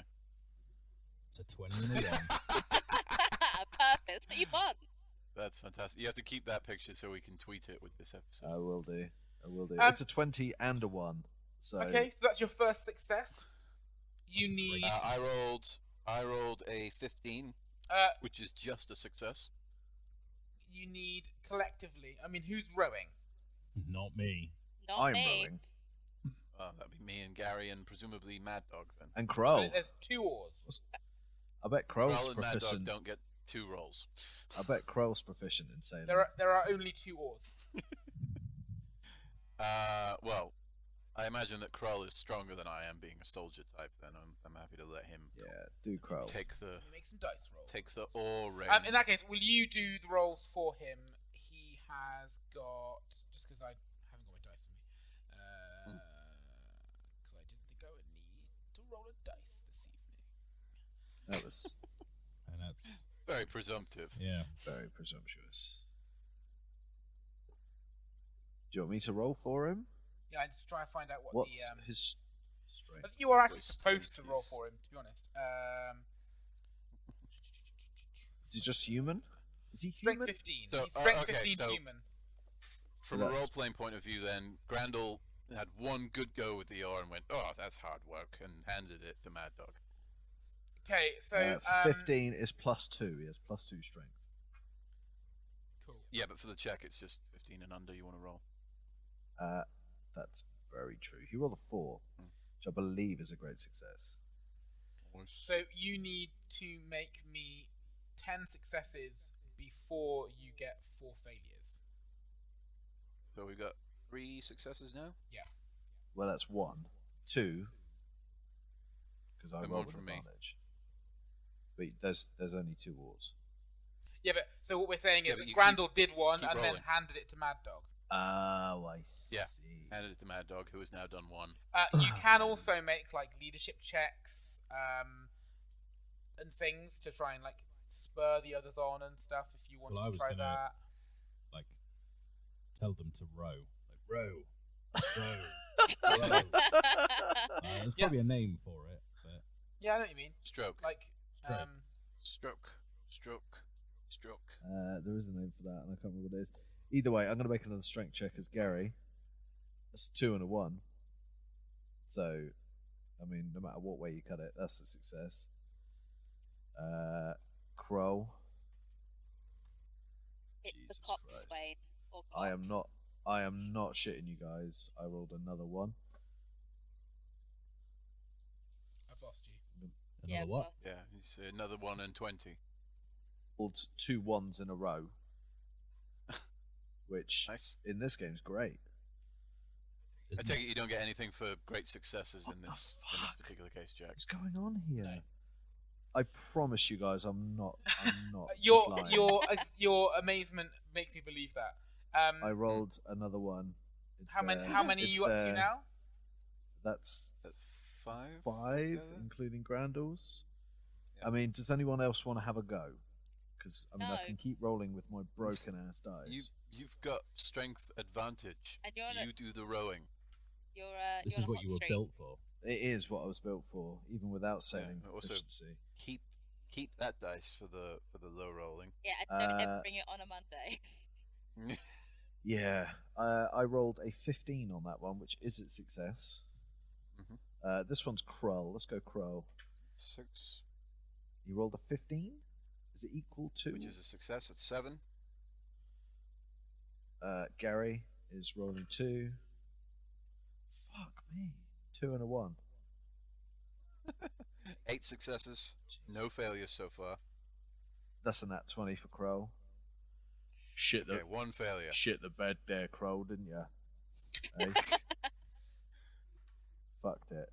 Yes. That's a 16 for Barry. For Gary. Barry's Is taking that a over. success? Which is a nat snadger, but it is a success. Cool. You need 1 more success before 3 more failures, This one's Crow, and that's a 16. which is a failure. So So this one here, it's one either more success if before I 2 more succeed, failures. we succeed. If I fail, we completely fail. Yes. No. Oh, no, you got if 2 you more succeed, we fails, succeed. If you fail, we've got 1 more chance. Oh, I see. And that is a 10 for Crow. Success. Go Crow. You have successfully. Cool. So rowed. yeah, it's hard work, like really hard work rowing upstream. This, like, it's the when you go out into the actual like river itself, the current is really strong in the other direction. But you manage to make some headway, and after a little while, it does become a little bit easier. you feel like maybe where the jetty is, because it narrows, it kind of makes the current stronger just there. Yeah. Because that, I assume, is something that is a thing that would happen. Sounds legit. It sounds legit, doesn't it? Yeah. So yeah, you row upstream of this underground river that goes to somewhere. And how long are you gonna go for?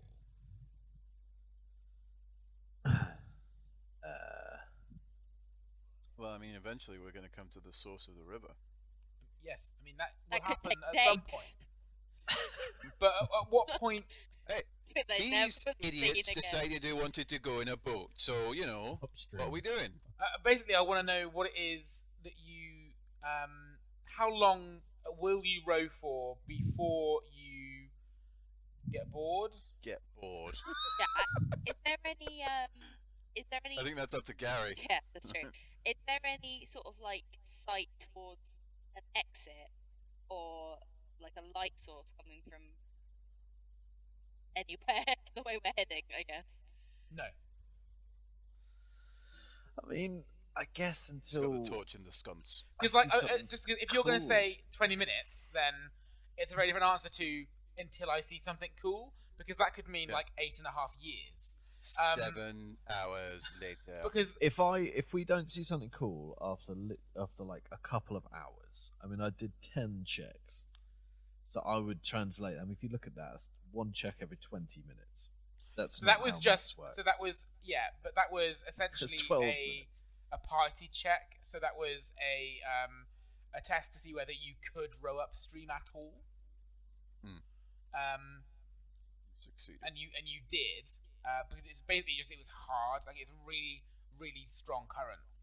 So that was I was surprised you passed it.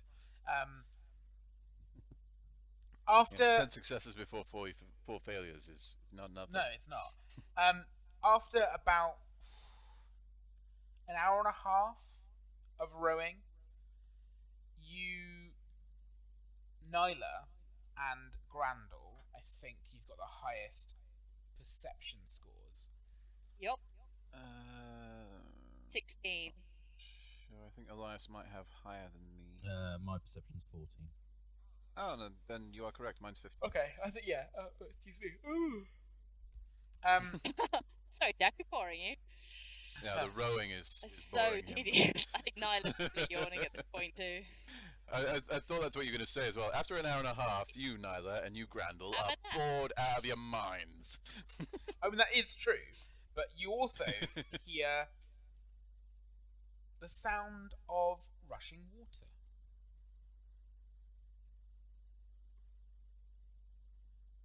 I mean, more obviously than the sound of the river. I say rushing water. I'm gonna go actually with this with crashing, like a waterfall. Yeah, like a Yeah. waterfall. kind of. Well, at least we're heading to the bottom of a waterfall. Or the Rather top. than... No, we can't be because we've been rowing against the current the whole time. Oh yeah, true. That would be really confusing, wouldn't it? I'm good in Um, nature. Elves are so good at nature, guys. You guys, not, as you know, I'm no riverologist. Sure. It's not been an integral part of my backstory. But if there's a waterfall we're rowing towards, then I mean, I'm good at rowing, but I can't row up. Yeah, that's fair. How So- how far do we posit it to be, Jack? The waterfall. Give me wilderness law. Okay, I don't have that. I do.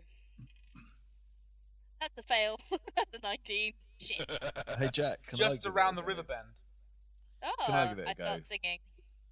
It is Yes, you can. intelligence based, but I have advantage Yeah. because I'm a barbarian. Yep.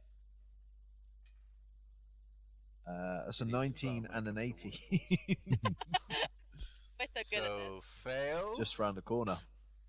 Yeah.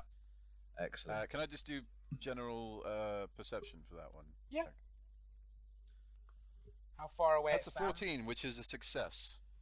It sounds like it's the fact that you had only just started hearing it suggests it's probably another hour away or so. Wow. Okay. It's quite faint.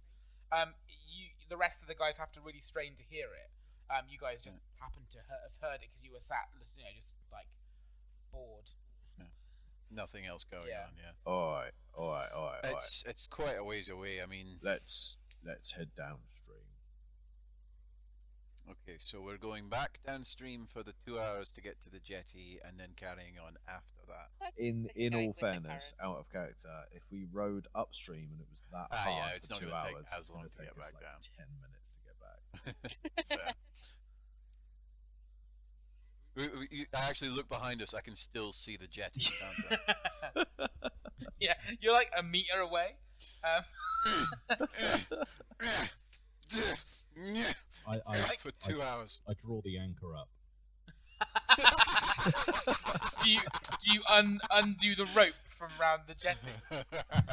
Yeah. It stopped being funny an hour ago. It just became really sad watching Gary. I just at this point he has to fucking notice, you know. So yeah. Right. So are you going to continue on, or are you going back? Nah, I stopped rowing. I take a breather. Like as and just soon let- as you stop rowing, you go back in the other direction at a much faster pace. In fact, the boat Presumably will picking up spin speed as round. we go.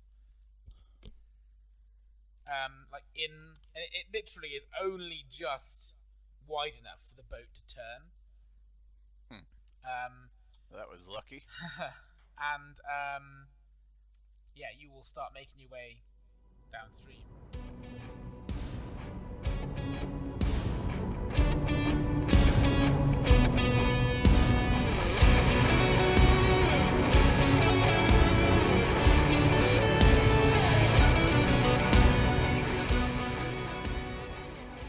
Oh, hey guys. Fancy meeting you here. Welcome to the new episode of Nothing Adventure, Nothing Gained. As I'm sure is relatively evident from the first half of this episode, we did have some trouble focusing after a brief pause in recording. We had a month off just due to scheduling issues, so that's why this one took a little bit of effort to get going. So apologies for that, but honestly, the second half of this is really good. It's really fun. Some very interesting things that happen. So persevere, and you will not be disappointed. I promise. I am obviously going to plead with you that you come and interact with us on social media. Tell us that the first half of this was terrible if you thought it was, and then tell us the second half was great, because I hope you will. Come find us on Facebook, Twitter, Instagram. Make sure you use #Nancast. I'm actually thinking about drawing up some isometric maps of the dungeons that I've been using in this particular episode and the last one. So if you would like to see that, then let us know. It might be a little fun side project for me to have a look at whilst I've got some free time. We are also going to be putting up the unique feature rules that I've put together for the guys. So for any of you who want to know how the mechanics are working for those unique features, I'm going to be putting those online as well. Probably in the next couple of weeks I'll get that out to everybody. So if you are interested in that sort of thing, then I'd love to have some feedback. That'd be really interesting. I think that's everything I've got for now. Next episode is coming out on the 29th of May, as if it's the 29th of May next fortnight. That's kind of scary. So I will see you then. And in the meantime, enjoy the rest of the episode, and hopefully I'll see you on social media. Bye.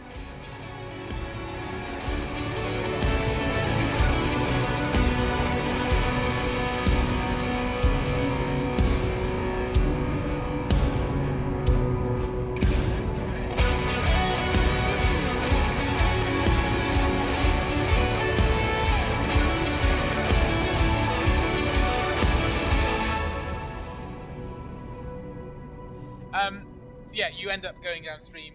You pass the jetty, and like you pass the jetty. Like that's how that happens. Like, Whoosh. yeah, pretty much. It's like a bit of a roller coaster ride, almost. Like obviously not ups and downs, but just like fast. The torch is kind of fluttering a bit, like it's obviously having because you're moving at such a pace. You get back to the you get when you go past the jetty, you've maybe been going for like half an hour. So it's like a third of the time it took you to get there. As you can imagine, the torch is like flickering quite a lot. So there's like the light in the tunnel is crazy. Basically the same thing happens. Not the sound of waterfalls. I mean, you travel for half an hour, then an hour, like cumulative time, not. So you've been going downstream for about an hour, and then you've been going downstream for like an hour and a half. Again, this is going to take forever to get back. The same question is when do you decide to stop? Do you decide to stop? Like, because there's nothing interesting on the walls. It is just you are traveling downstream quite quickly, and you've been traveling for 2 hours now, going downstream this pace, and as you said, as Grandal quite rightly points out, based on simple math, that's like 6 hours of rowing to get back. Mm-hmm. What do you want to do? Yeah. This was your harebrained scheme. I don't know. I just do stuff, don't I? I don't know. Would you? I'm well aware of that. What do you want to do now? Would you guys reckon? The thing is, I mean, is there realistically, Jack? Is there a way we can walk back? Not really. Well, then I'd say we're in it. What I don't want to do is just say you get to the end of the river, because like if I'd done that going in the other direction, it would have been. Do you know what I mean? Like, yeah, for sure. Oh, it's your world, Jack. I mean, No, I that is know. a possibility. But I want to give you the chance to miss out on things. Yeah, I know. Like, you might not have come down here at all. Do you know what I mean? Mm-hmm. So you keep on going, and after about 3.5 hours of traveling downstream from the jetty, you are all getting quite tired. It's going to be early evening now.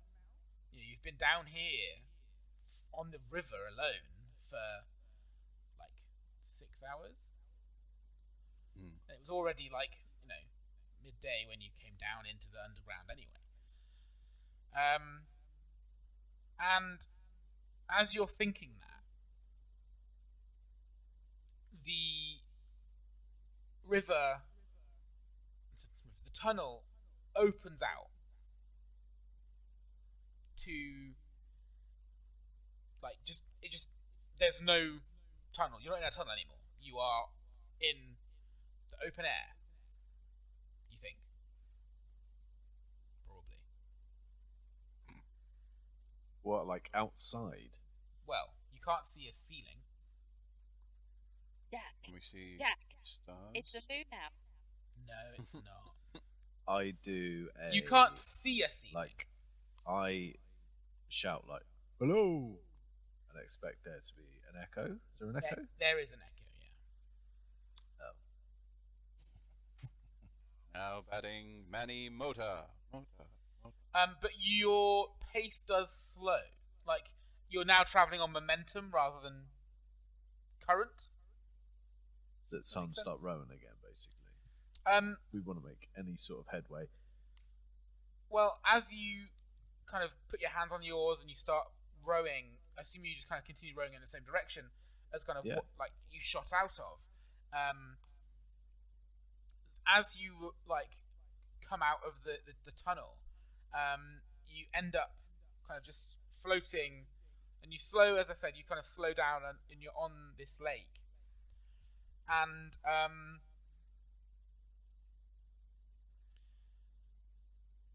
you shout out hello, and it echoes round and round and round for longer than you expect, and then your boat stops. It like hits something, and just comes to a natural stop, seemingly in like middle of nowhere. Like it's just there's water all around, but it's Was it, like, resting beached? against something. Not so much beached, Kind of, because like, it run had aground. lost enough momentum to not like just go up onto whatever it was it's hit. But it's like hit something and come to a stop.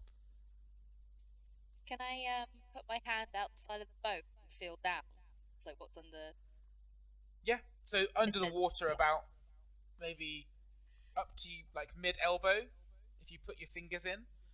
Not mid elbow, but mid arm, forearm. Sorry. Yeah. Halfway to your elbow. There's like a firm ground. I get out of the boat. Okay. Does the air in here still have that stale quality, that sourness you mentioned? It does, yeah.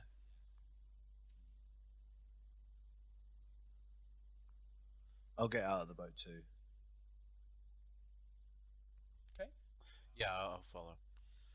You can get out onto the boat, out of the boat, and obviously you're kind of stood on this little. Well, you don't really know how big it is. You're stood on this kind of firm ground. When I say firm ground, I'm meaning like stone, like it's a stone floor. Yeah, there's an actual floor rather than like. Yeah, it's not just like a sandbank or something. It's actually like the bottom of a cavern type thing.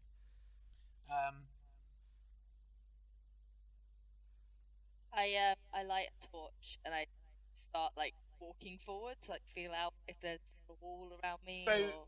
when you light the torch, obviously there was a torch on the boat, but when you light the torch and it's like directly over the water, you can kind of see the shadow under the water of like where this kind of stone walkway is. Mhm. And the same kind of distance under the water as it is at the moment. You see it kind of, it's only maybe 10 foot wide and then just appears to drop off, and it's like a path that leads out into the away from where the boat is. You can't really tell whether that's into the lake or away from the edge. That you don't really know from where you are. What kind of stone is it, and does it look like it's been carved? Yeah, it does. I don't know enough different kinds of stone to be able to tell you what kind of stone, but it's like a natural rock, but it's been carved. It's been carved into a path rather than it's been built. It's whatever the cavern is made out of. They've just but carved it's it. been carved. Someone's carved it. Cool. I'm gonna say, let's pull the boat up so it's not gonna float away without us, and take a walk. I definitely need to stretch my legs. Yeah, I agree. Come this far. Bear does not want to get out of the boat. What's up, buddy? The water. He's not the water. He just doesn't like this place for some reason. I'm gonna scritch him behind the ear and be like, "It'll be okay." He Come on. will come with you, but he's just protesting. Uneasy. Yeah. Cool. He's fine in the water. Obviously, tigers actually like the water. Yeah, they love water. So you said that the walkway is about 10 feet wide. Cool. I'm just gonna walk alongside him then and sort of keep one hand on up on his shoulder, just reassuring little strokes and scritches as we go. Cool. I assume everyone's going. Yeah, I'll make sure the boat's securely out the water Yeah. first. But yeah. Cool. You walk along this walkway. The water kind of sloshing around your ankles. The sound of that, really the only thing that you can hear other than your own heartbeats and the breathing of those around you. And Nyla, you're at the front. Mhm. You see the edge, the wall in front of you. And you can also see the shoreline. It's not really that far away from where the boat was. Maybe just outside the torch light. And on the shore are trees. What, real Dead- trees or stone trees? Real trees. Dead trees, but real trees. Like the remains of trees. Just fallen over and scattered? Or No, standing. But like a lightning struck tree, that sort of thing. Yeah. Some of them hollow, some of them intact. All of them. It's not like a natural kind of forest formation. They are like almost uniform.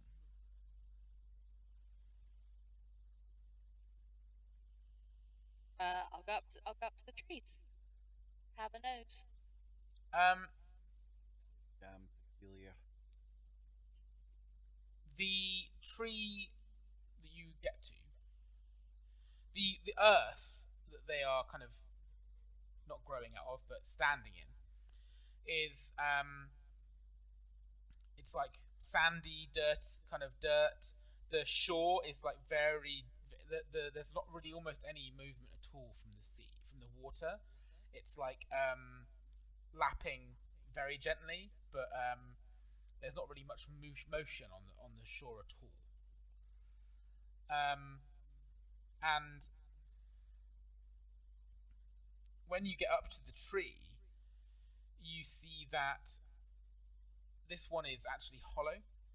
It's like just the outside, almost like the bark and like maybe a few inches of wood, and the inside of it, like the entire inside of it, has been inscribed with very old Elven. Not unreadable, Mhm. but a strange dialect. Can I work out what it says, or work out Yeah. the gist of it at least? It is essentially, and I can never remember the right word. Is epitaph the right word? Yeah. I think it is. Yeah, it's an epitaph. It just describes this person buried below. We've stumbled across some sort of elven graveyard. Ancient elven graveyard. Does it mention a name? It doesn't. It very specifically says this one. Has Nyla still got the light on her back? No, there's no light in that. No, she does have it, but there's no light like emanating from it. That's what I was checking. That's fine. It's like the description of the epitaph, sort of something I would. Is it even though it's written in an old script? Is it something that's quite commonly written, like by elves, or is it like just really weird? No, it's not. It is a bit weird. It kind of is almost more. What's the word? Reverent. Like, elves are very matter of fact about things when it comes to death. It happens. You know, you are commended for the things that you did in life. That's normally what it says, and this person has been commended for the things they did in life. But it's almost like they still respect him or her. It doesn't mention a gender. They still respect them in death, which isn't something really that the elves believe in, because they're very much a case of the energies go back to the earth, and kind of you are then part of the forest, that sort of thing.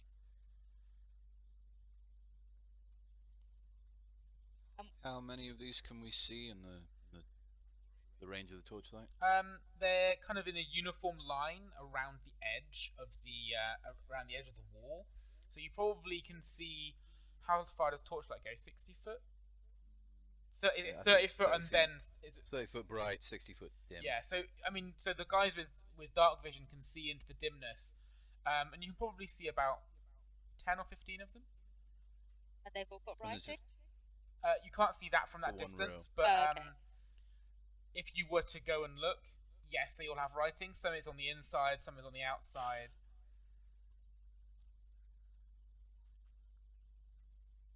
Now I get my bear was so creeped out by this place. Have you ever seen anything like this before? Have I, Jack? The elves burn their dead. Yeah, I started thinking we don't only have a graveyard. They're burnt and then scattered just in the forest. But it's a very It's a- private thing. Yeah. Elves, when they reach the end of their lives, generally go off into the forest and then like build their own pyre essentially. What do dwarves typically do? Dwarves don't really do much of a death ceremony either. They're, for all of their differences, the elves and the dwarves actually have a very Very pragmatic. similar kind of Yeah. view of death. But you are ones for crypts. You have cities of the dead. Like, there's nothing else really to do with them. You don't really have, it's all stone, so you can't really bury them. So there are whole mountains where the dead are sent and kind of stored, for want of a better word. Interred. Yeah, thank you. Interred is definitely a better word. Stacked. Put But away it's like, for safekeeping. you have like family crypts where obviously like people are sent, but like it's not the sort of thing where they're buried with material goods or anything, because you can't be buried with material goods because then we can't sell them. It's one of those sorts of things. We need these. Yeah, You're not using exactly. them. Yeah. So yeah, you kind of cart your dead off to the nearest like dead mountain, as it were. And it's normally the ranges that have run dry. So it'll be like the mountain that the silver has completely run We've dry already of mined it. So everything out of. we might as Yeah, well fill it back up with dead people. Take out the good stuff, put in the useless Yeah, stuff. exactly. i.e. the dead. Yeah. Well, I mean, what else are they good for? Jack, does it say anywhere on the epitaph how they died? It does not. And how many are there? Like if I would take the torchlight around. How long do you want to walk for? You just keep going. Oh wow, they just keep going and going. And the further away from kind of the walkway in the water you get, you end up with more rows. Like the shore becomes deeper and deeper and deeper.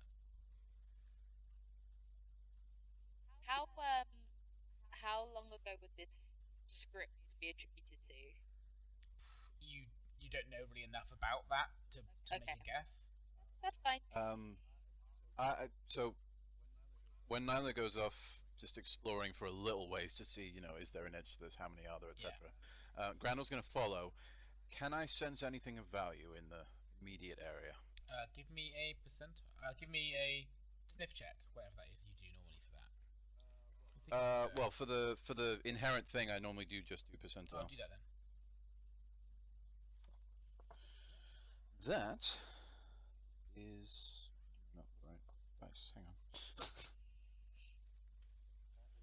That is 30. 30. No, there's nothing of value down here. I had a feeling there wouldn't be, but I thought it'd be worth a check. What Oh, are no. Elias and Gary doing? I'm going to cast Pierce the Veil. Oh. Take that, Jack. He always does that when he's bored. Here's the veil.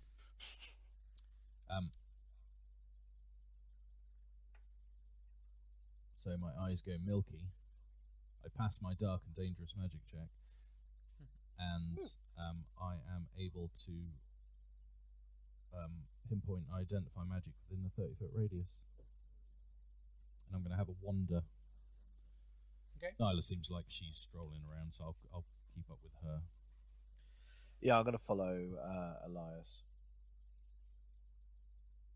He seems to know what he's doing. Cool. So yeah, you all kind of wander off deeper into the trees. Is that where you were heading, Bex? Yeah. There's not any magic. How far does that reach? 30-foot radius. Actually, okay. There's not any magic initially. As you keep walking, there is kind of residual magic. Like, there's no magical items. There's just kind of a magic residue, as if someone like cast spells here like a lot. Does that make sense? Like the earth itself is kind of Just kicking got out a magic bit. just in it. Yeah. Suffused. And Bex, I assume you're kind of looking at the trees still. Yeah, I basically want to see if they're all kind of the same written, if they are very variable, if any of them have like how people died, dates, or anything. Just any clues. So as you get deeper into this forest, for want of a better word, you Forest of the dead. you realize that the language being used actually gets a little bit more modern. Like the way the Elven is written is like a less ancient version of the script, like kind of the further along you get. And Elias, you get a very sharp sense of evocation and of conjuration from a particularly gnarled looking tree. Like it's slightly taller than some of the others. The others are like directly around it. And give me general lore.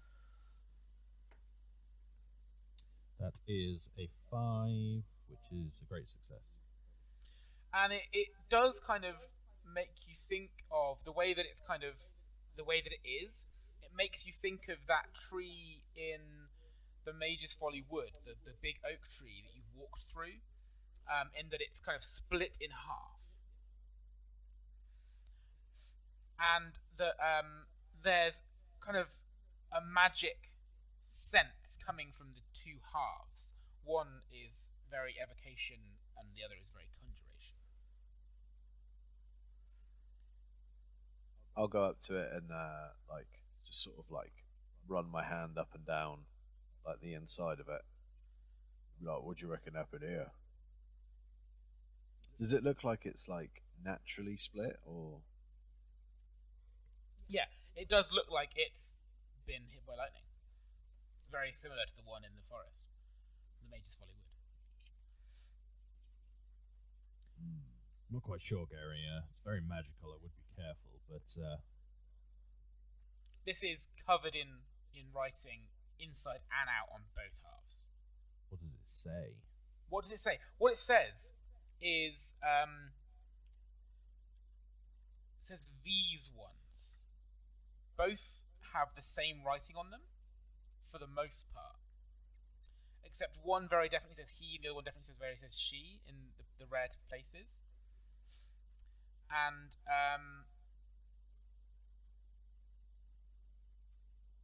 this has the kind of final line of the epitaph. This is even more reverent than the other ones are. All of them are quite reverent, but this one's particularly reverent. And it is the most modern of the scripts that you've read thus far. And the final line of the two separate halves are: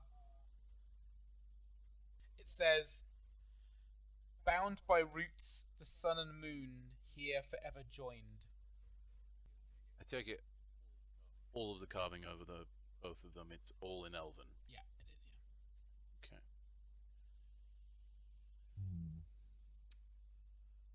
Are you writing this down? Are you reading it aloud for everybody else? How are you? I mean, I would be writing it down, but I would definitely say it out loud because I have, trying to get as much information from people as possible. So you are sorry. You do say it aloud. I'd say it out loud, yeah. In Elvish and then in Common. So that's interesting. As you say it aloud in Yes. Elvish. Say that again.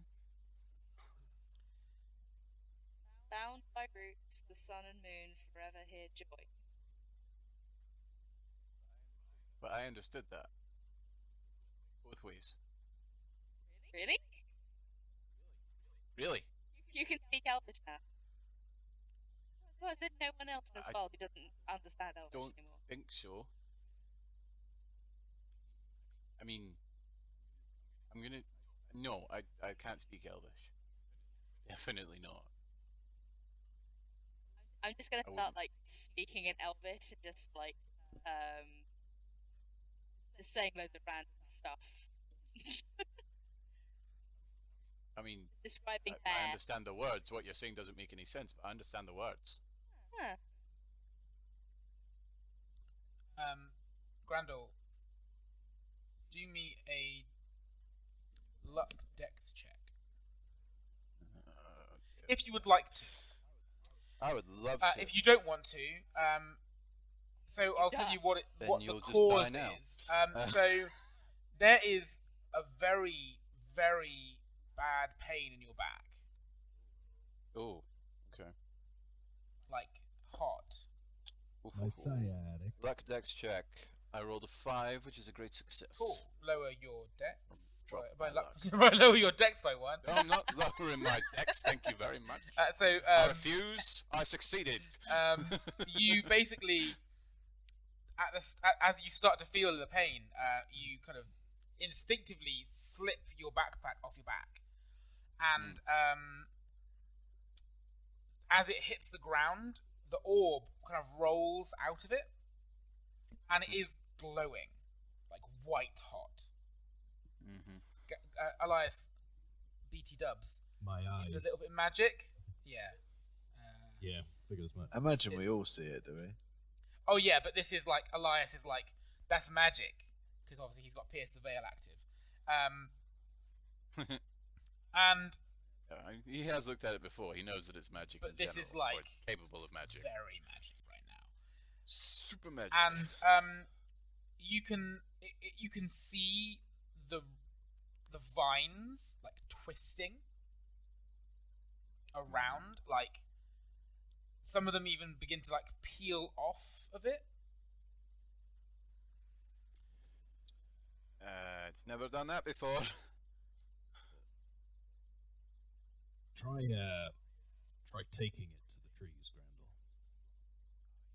I mean, I don't think I can pick it up at the moment. It burned my back. That's why I took it out of my.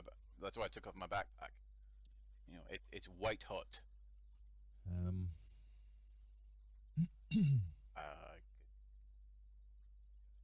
You got a stick I can poke it with. I have a club. You mind awfully if it accidentally sets on fire? No. I just handed to you. Thank you. Yeah, I want to try and sort of bat it towards the tree. Croquet style.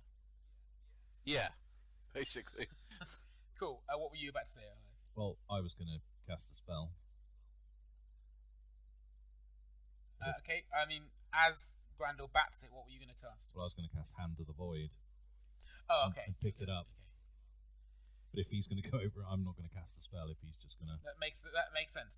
So yeah, you nudge it towards the tree, and more of the vines I want to be very. are kind of unraveling from it.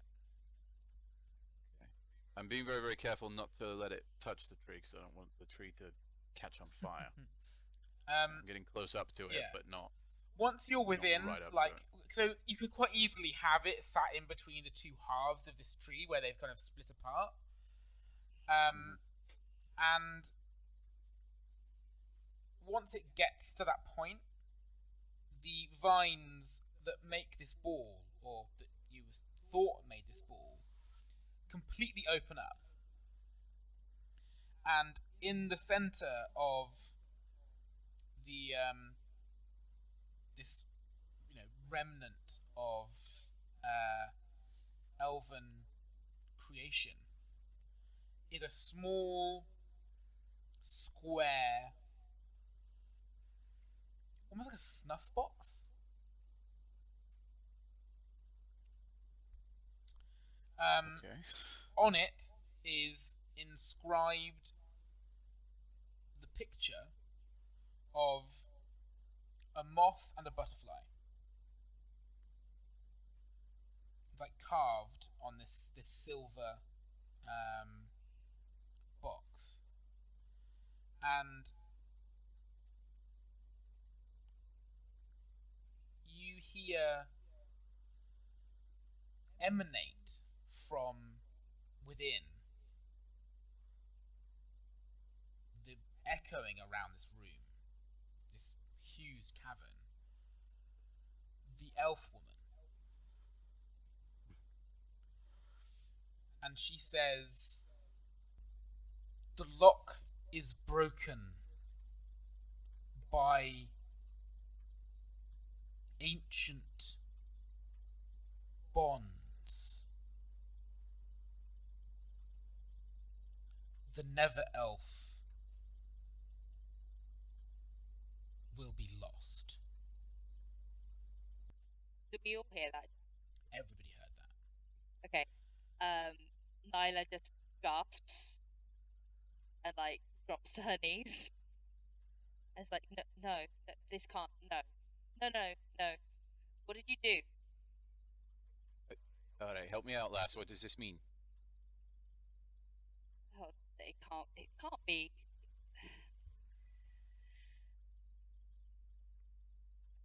What is this? Where did you find this? It's a long story. About 3 hours and 20 minutes, if I remember rightly. Short version? I got it off a wizard. He got it from a archaeological site. What site? I don't know. This no. But it's never done this before. It's heated up in the presence of magic, but it's never opened. It's never gotten this hot. And sorry, Jack. I take it like the elf and the woman in the green dress. She doesn't appear or anything, but I recognize that voice. You recognize that voice. It's definitely her Right. speaking. Yeah. Okay. You just see like tears start welling in Nyla's eyes. It can't be. It really can't be. It can't be. This is crazy. Oh God. Nyla. Yes. What is the Never Elf?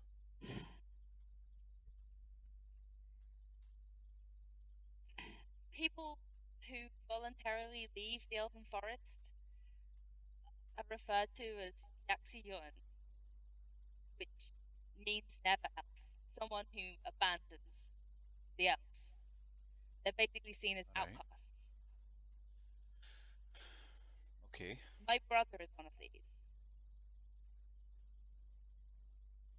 You left the Nobody forest. leaves. There can't be that many of them.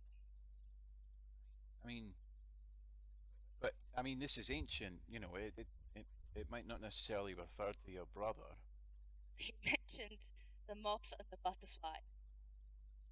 That's our name. When did he leave the forest, Nyla? Oh, frantically check notes. 45. About 40, 50 years ago. All right. So when you said, Jack, that the elven text was getting more current, Yeah. like what sort of timescale would Like, so the split tree that you're kind of stood around at the moment, that's like modern Elven, which has been used since the Folly. Right. So okay. up at like top end 400, 500 years. 500. Kind of the same, like not to make the connections for you, but around the same time as like the last entry in the books that you found. Yeah. Like it is the same time period. That's kind of the same Yeah. sort of time when this script became the common one, and it's still the common one now. Because essentially that's a generation for the elves.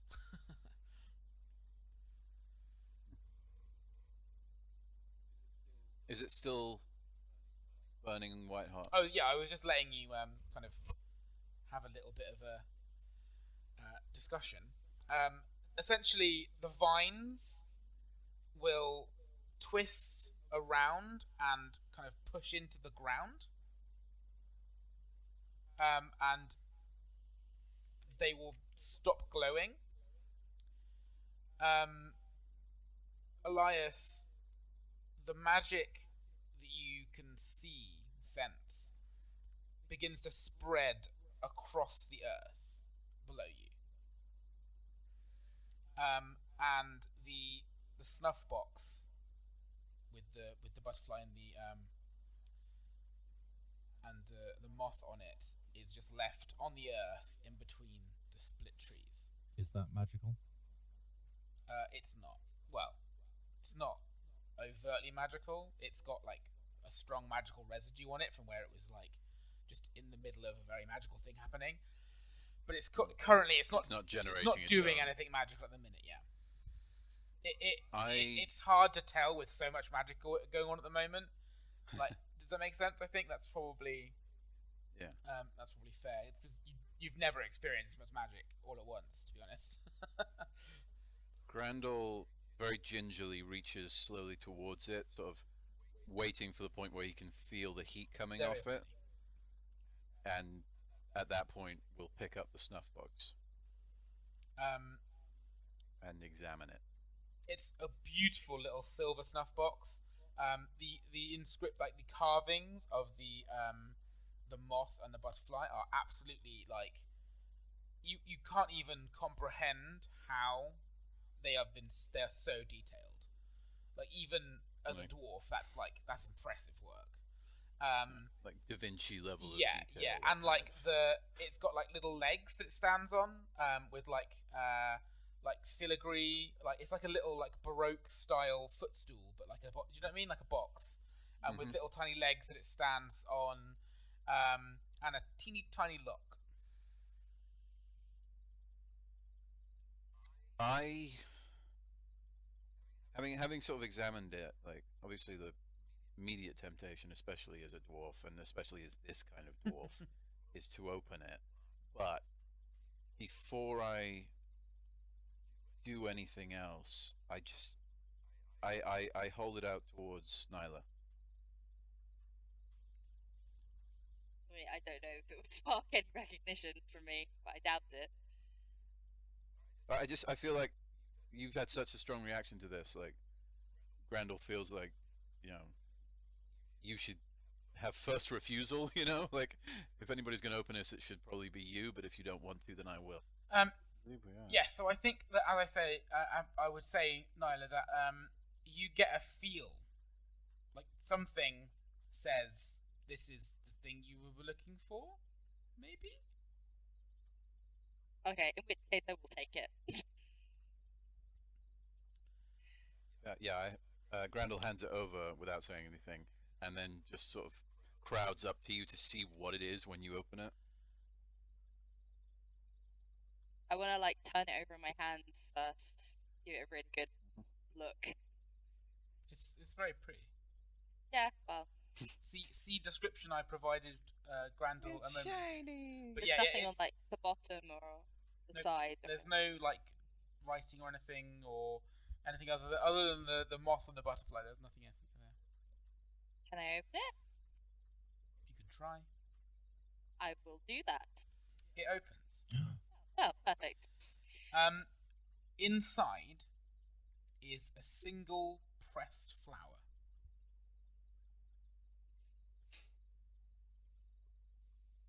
You have never seen it before. You don't recognise it. It is an orchid.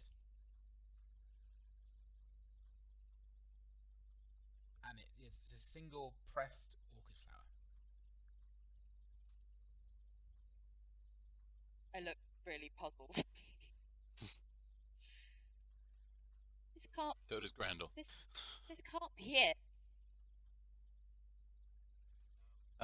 Grandal goes back. Is where the orb had unraveled into all these vines? Like, is it salvageable? Is it still there, or is it basically just sort of melted into the ground now? So it had started to. So when it unwound, the vines like pushed themselves into the earth, and obviously, as I said, Elias saw kind of the magical energy like disperse through the ground. The next thing that happens requires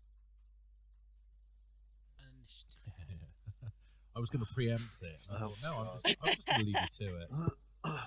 From It'll be fine. from everyone, or Oh yes. Unless you're planning on not fighting, Gary. I'm planning on fighting. I got an 8, which is a great success. I got a 3, which is a great success. Nothing surprises I- Elias. Got a 19, which was a failure. Gary wasn't watching. Yeah. I wasn't Nyla looking. got a nat 20, which is a failure, which I think makes sense given what she's going Yeah. through. Yeah, that tracks perfectly, But actually. Bear gets a great success. So, Nice. which yet again Do makes you wanna- sense because he doesn't like being So here. Bear was on edge anyway. Yeah. Roll for Mad Dog, Gary. Mad Dog got a natural 20. He was over with me. We're chilling. We're broing out. You're playing rock, paper, scissors, and then you keep getting it wrong. What happens when you roll initiative? This happens when you roll initiative. Some elves crawl out of the ground. Oh no. God. Oh. Oh, no. Oh. I dear. don't like any of those words. Oh dear. There are Oh dear, oh 6 dear. of them. They emerge from the earth and begin shambling towards you. And from in between the two halves of the tree that you're stood around,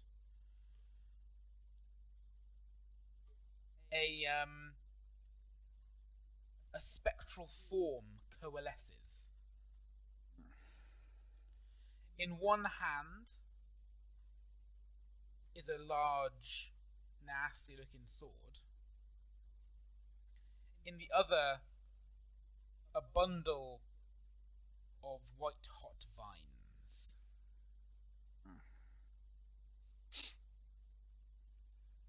Luckily, some of you got great successes, so please feel free to have your go. I cast Ward of Lost Souls. Ooh. What's that do, John? I don't know what that is, but I like the sound of it. Sounds relevant.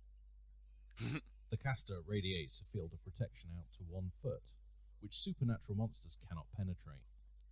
So Example. it's just for you. Oh, fucking right, it's for me. Example: elementals, demons, undead. Ooh. In addition, the caster gains 1 AC. What does that bring you up to? 13. And My AC's 40. The same as me. So don't feel I've so got bad. 32. and I passed my Dark and Dangerous with a 19. Nice. What's the threshold now? 7. What's the duration of your Ward of Lost Souls? It is 30 minutes. None your business. They've got a roll for it. That's the only reason I ask. Yeah, 30 minutes. 30 minutes is good. That's my go. Good So stuff. does that mean they can't attack you? It casts a field of protection which supernatural monsters They cannot may penetrate. not penetrate. Yeah. So yeah, they can't attack So you. yeah, It's a good Cool. spell. Yeah, Good good magicking. job. you can good, sit in your good job, magic well bubble and watch cast. all your friends die. Well, I'll do some other stuff on the next turns, but Yeah, I figured. Awesome. What actually is quite cool about that though is because obviously if you don't roll well on your initiative and one of them hits you, you can't then cast a spell. So it essentially prevents you from not being able to cast a spell because they can't damage you. I kind so of figured this is a good starter that's spell. pretty. Yeah, it's a pretty good, strong beginning. It's Who a else great got spell. great successes? I did not. And Bear did. Bear did too. Cool. Yeah, Grandal. Yeah. Can I try and duck behind one of these tree things in stealth? Yep, As you my can. action. Yeah, you absolutely can. Give me general law. Okay. Can't hide from ghosts. Oh, that's a natural one. As you duck behind a tree to stealth, you remember Elias shouting, "The undead can sense the presence of the living" when you were fighting the skeletons. Shit, yeah, okay. That was the most logical way to do I'm that. never I going to think. get to use my sudden surprise attack, Jack. I.e. Sorry, you I can't can't- help it. You came to a graveyard. Well, I mean, Uh, can't hide that from also ghosts. stops you wasting your turn, which Yeah. No, That's Just very because, good, like, yeah. I just that exact thing happened last time, and Elias specifically shouted out into the nothingness to you to warn you they'd be able to sense you anyway. So I thought it would be the sort of thing that might stick in Grandal's mind. yeah, no, that makes sense.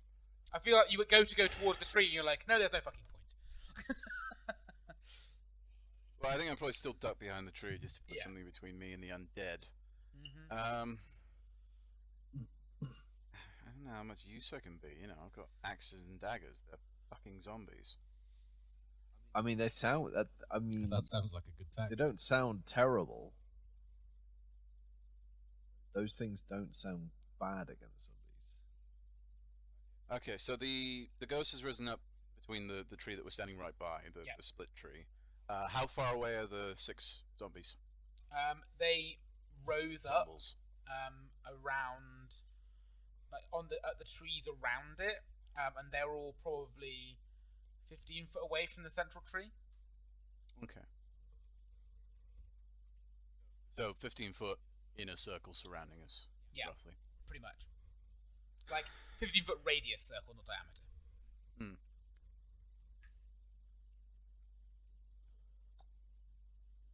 Okay. Alright,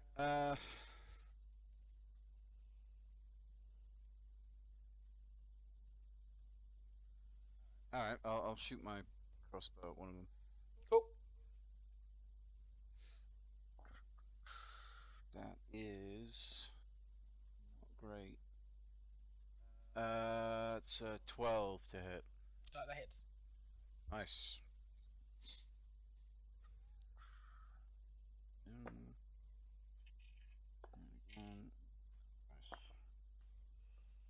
That is 7 damage. It staggers in its next step forward and stops moving, lying on the floor. Okay.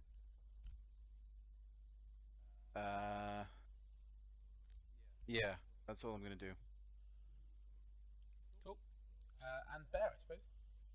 Yeah, so Bear is gonna attack the closest one that hasn't already been attacked. Mm-hmm. Oh, he's dead. He is. Dead again. He's double Yeah. dead. So yeah, he's just gonna go for one, and he's gonna go claw, bite if he needs to. So, Yep. So first claw is a 8 plus 6 is 14 hit. That will hit. Yep. Okay, so that is 3 damage. Cool. And the second one is a 12 plus, so That hits. 18 to hit. And that is 4 plus 2, so that's 6 damage. You destroy it. Nice. Is there another one in range that he can bite? Yeah, probably. He won't have moved that far for the first one, so yeah, he can move the rest of the way and bite one as well. Okay, I'll make it well. Yeah, that's a 15. That'll hit. I don't want to be a rules guy, but you can't split your attacks over. Oh, okay, I won't then. You can't. You know, I thought you could. The one thing it says is you can't attack, move, and attack. Oh, fine, my bad. Okay, that's fair. he'll just I thought you one could- dude then. Never mind. Don't want to be a rules guy, but you will be. Well, No, but like if that's the He has rule, been that's nominated the rules guy. In fairness. Yeah, Thank that you is for true. keeping us On honest, John. He's, Episode 1. he's one of the only ones Thanks, that's read the John. book. Way to read the book, John. Was there anybody else that had a great success? No. I believe that was it. No. Okay, in that case, the ghost Time. coalesces completely. It has a complete physical manifestation, and as it steps forward, its hood falls back from its face, and it grimaces in evident pain as it walks towards you, Nyla, and swipes at you Cool. with its ghostly sword. It's less ghostly now, but it is a sword nonetheless. A sword? That's what? When I was a very young child watching Ghostbusters, I thought they were saying "man of the station." Can someone tell me what the strength, what the I'm so confused. I'm an idiot. It's fine. Don't worry. 19. Oh, natural 19. Ooh. No, that's not good. Bex, do me The ghostly sword. do me a percentile. Oh no. Hang on. Oh, we've got a thing. I've got a thing for this. We got a thing. Save me, Gary. I might actually save you. Hang on. Thanks. If I feel like it. If I can find it in the goddamn book. Rescue. John, go. How does that work? Oh, I thought you were telling me to do a John, rescue. I choose you. So you need to do like Pokemon a now. dex check to see if you'll react fast enough. You have to do, you have to do a dex check to see whether you react fast enough. Then you have to do a luck dex. a luck dex. Luck dex. To get Does it, yourself in the way. Jack? Real talk. Does it look like it's going to be really bad? Not really. It's a ghost with a ghostly sword. I was, I mean, I say not really. Actually, yeah. So It's a natural 19, babe. is Gary within 30 foot of Nyla? Yes. Should be. I'm going to leave it only because Nyla, out of all of you three, is probably the most capable of taking a hit. Oh, thanks. I mean, Well, I mean, you are, lady That's or true. not, you are a capable combatant. Now, if Aw, it was cheers. maybe Elias, were who has exactly were 4 hit capable points, combatant. As many as that? exactly, maybe. All right, I'll see how this one goes. So Maybe on the next round. So you have to describe I- what you're doing. I'm gonna leave it. I'm gonna leave All it. right, I'm I'm gonna not leave doing it. it. cool. I'm not So doing Nyla, give me that percentile. Eh. Oh, that can't be good. 93. So your armor becomes insubstantial, Ugh. and Okay. you use the benefits of it until the next round. That's fine. Ah, Wait, that's- is it next round? Forever. So no, it just says turns insubstantial. Luck save resists. Okay. If you want to make a luck save, you can. Otherwise, your armor basically is useless until the end of the combat. That's fine. Like, my armor's So you'll not have great, to so... you have to recalculate your AC essentially. I'll take that one off, Jack. Okay, cool. And you take 4 damage,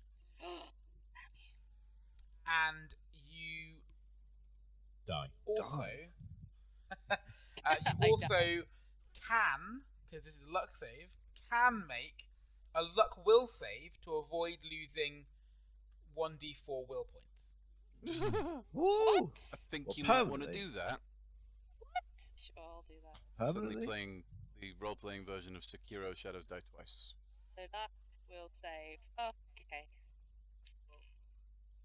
Nope, that's a natural 20. Shit. Nyla, you can do it. Go on, I believe in you. You can re-roll with +1. Okay. Thank you. What did you do there, Gary? That's what'd you my do, new. Gary? That's my new jam that Jack designed for me. Thank you, Jack. I'm just an inspirational guy to be around. Yeah, he's somehow become our leader. You have to spend a re-roll, but now you can do it with +1. Do you not have to make a leadership check to do that? Yes, He does. said Jack, who made the rules. Leadership is charisma. We're so good at that. That's a 2. You're That's not a 2. Elias. That's I done nice. did it. Good work. Good work. That's a So that's success. Gary It is a using his- great success. His unique feature that I created for him called Chieftain's Blood. Ooh. So I have to spend my reroll. You do So have to spend your you- re-roll. I You would can recommend spend it. the re-roll, and you can increase it. You get a bonus to it up to. Well, you get a +1 essentially because of Okay. Gary's ability. Gary's So charisma if you were going to re-roll it anyway, then you can essentially it gives him the ability to give you a bonus to the re-roll. Right. So I've given you a bonus of +1. I succeeded on my leadership roll. Okay. Well, I rolled a 4, so thank you. Awesome. Yeah, so that was Okay. worth doing. So So yeah, but you reduce still, my luck. the key is you still have to spend your re-roll. It's just a case of he gives you a bit of a bonus as well. Nice. So it was 4 damage, and you saved the will check, so you didn't lose any will points, which is good. Yay! How much will do you have? Me? Yeah. 12. Okay, so you wouldn't be murdered horribly instantly then. I mean, no, but like It 3 would bad take at rounds least of that. 3. Okay, so that was the wraith's go. It becomes insubstantial at the end of its turn again. Oh, fuck you, Grape. So it is incorporeal, which means that only We know what incorporeal means. magic weapons can attack it. Then we have the successes. None, I think we all failed. Yeah. It Okay, was, so the zombies go. So I'm gonna have 2 on Gary and 1. So Grandal, you killed the one closest to you. Nyla killed the one closest to her. So yeah, we'll have 1 on Gary, 1 on 2 on Gary, 1 on Krull, and one of them is gonna pitifully attempt to swipe at Elias, but be unable to. But they're zombies, so they're not smart enough to choose another target. They're not like, oh, he cast a very powerful spell. Let's not attack him. I rolled a 3 on my first attack on Gary, which is not going to work. And then I rolled an 8, No. which is probably also not going to be enough. And then the one against Krull was an 18. So that is 7 damage. Cool. So it's the failures go. Thanks, and that is guys. how we will refer to them from this point forward. What did we say is strength with 15, so that's +2. Yes. I'm going to go with Kroll first. He's going to run at the Banshee, or the White, or the Spectre, whatever the fuck it is, the boss. Right. It's incorporeal. Insubstantial. Well, you didn't know that. Okay. So you're playing him like he doesn't know what's going I'm playing in fiction. Hasn't he already got one on him, though? He has a zombie on him. Yeah. Alright, he attacks a zombie then. That's 9 plus. 2, so yeah, it hits. Okay, fair enough. Was he using a longsword? Was that D8? Yeah. 9 total. Cool. He chops a good chunk off. Good old Crow. What a bloke. And then Gary is going to swing with his greatsword at the Wraith. You have 2 on you. You are aware of that, yeah? I don't think it was 2 shits. I'm going for the boss. Well, that's fine. Just you'll have to move away from them, and therefore you'll take an opportunity attack. Yeah, fine. I'm going to rage first. So I'm going to rage, move away from the 2. And go for the Wraith. Cool. Let me just check and see if them hit you. That's a nat 20, so that will do 8 damage. Okay. I heard The other one 4, is but, you know. 10, so that's not going to hit you. No. 4 damage. I'll take those hits. That's fine. Cool. Yeah, give me an attack on the wraith I'm gonna. with your big sword. Big sword. That's 12 plus 7. 19. That'll hit. Certainly will. Believe that. That's an 8. I'm raging plus 5. 13 damage. Yeah, you kind of like That's a solid hit. you swing this sword and it like rends through like where he is, and it just like kind of tears away at the ghostly like matter of him almost. Okay. Wait, what So I need damage to- did you say? Sorry. 12. Did I say 12? 7 plus. Yeah, 13. Sorry, 13. Do I need to make a dark and dangerous magic roll? You do, yes. No, you don't. No, you don't. It's only if you get a natural 19 or 20. Ooh. Interesting. Okay, fine, cool. I do. Excellent. And I guess that's it. Unless the sword does anything cool. Does the sword do anything cool, Jack? Not unless you're on a natural 19 or 20. Okay.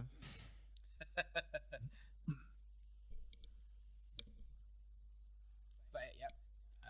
So Yeah, I kind of want to like make sure that I'm like the primary target of this guy. Okay. I don't think you're going to be, but enjoy that. Jack, my new fantastic unique feature that you've made for me.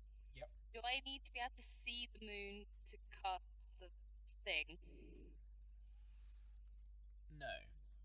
Fabulous. In which case, I'm going to do that. So I'm going to say no in this specific instance. Right, okay, but normally, yes. But normally, yes. But because of where you are, no. Fabulous. But I will do that. So I will call down the moon, Jack. Just plunge. And it just explodes and kills us all. So I will make a Zelda will Majora's Mask. check. That's a 12, so that's a pass. So my weapon, which would have to be a dagger because he's at close range, and I don't have anything else. My dagger is bathed in moonlight, making my next attack magical. So I will stab this fool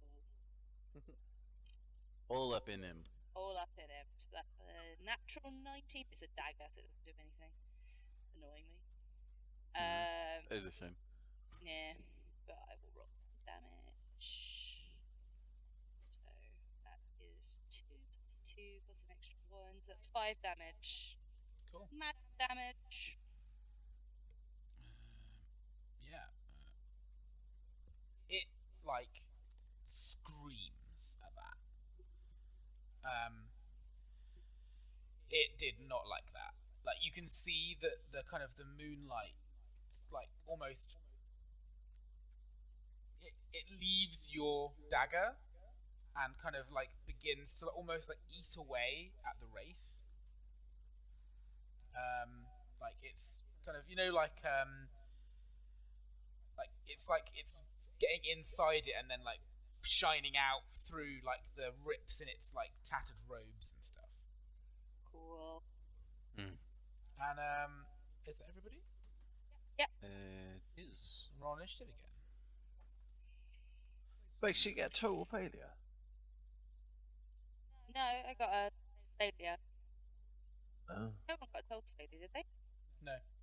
No. I just went last in the initiative because it felt in theme. Fair I enough. got normal success with an 11. Cool. I got a normal success with an 8. Nyla got a great success with a 3, I got and a Bear got a success. great success with an 8.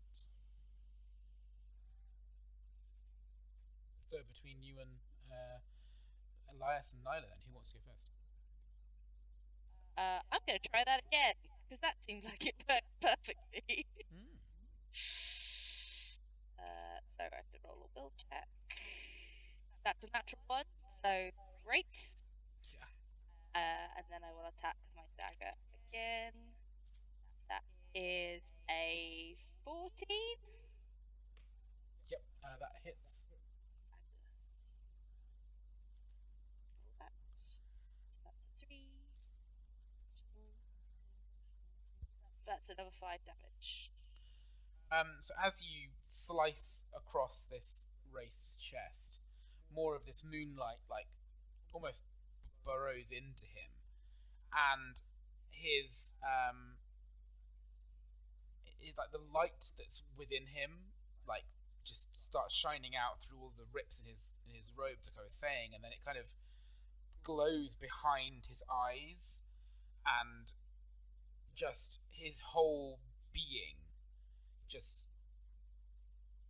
explodes outwards, and the ripple of force, like, shoots out across the forest that you're in, and across the water. The zombies all kind of crumple and fall, and the only thing that is left of him is the orb, lying, resting on the ground in front of you. Formed up back into the orb as it was. Yep. I pick it up. Did it look like the orb, like, did anything? Not particularly. So it didn't, like, they didn't get, like, sucked into the orb or anything? Nope.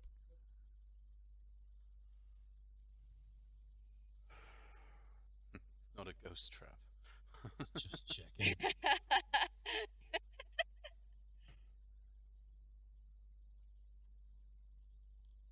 Well, Interesting orb. Aye.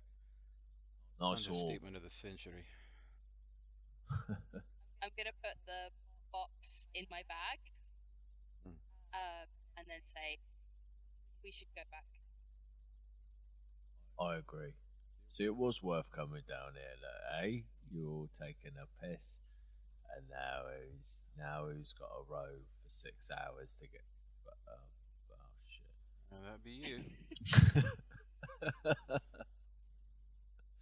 So, Actually, Grandal doesn't say that. He's just staring at the orb. He's not really paying attention to what you guys are talking about.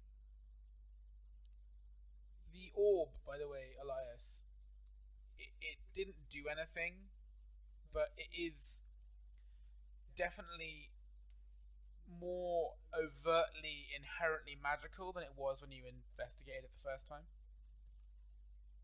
It almost feels like some level of illusion or abjuration, like hiding its true nature, has been stripped away.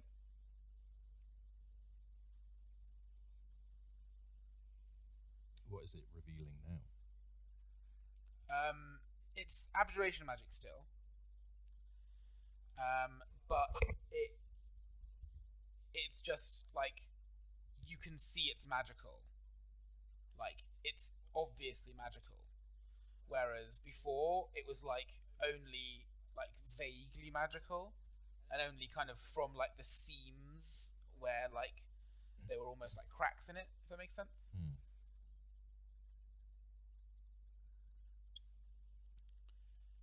Give me arcane lore. That's a 9, which is just a success. You would say that this isn't the same necessarily. You think it's the same orb, but it's not the same magic. It has changed somehow.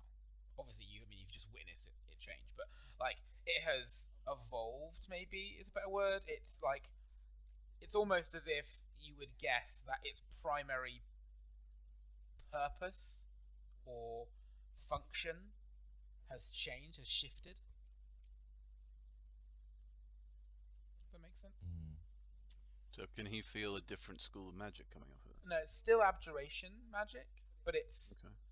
just tastes different. If that makes any sense, like it just something is different about from when he expected it before.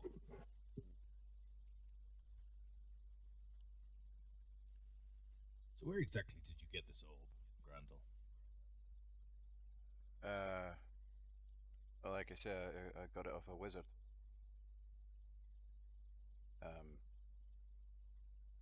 Tackets.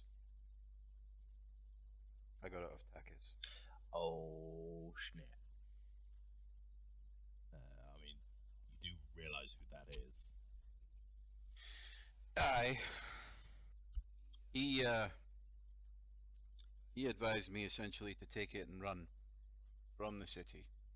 That's why when we first set out in this quest of ours, I wasn't particularly keen on heading back that way, but I mean the fact of the matter is it doesn't seem to matter where we go, shit happens.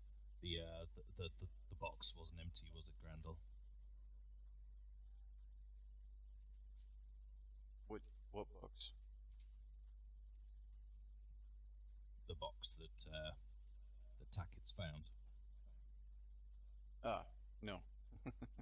No. And Why? I'm the genius fool that opened it for him.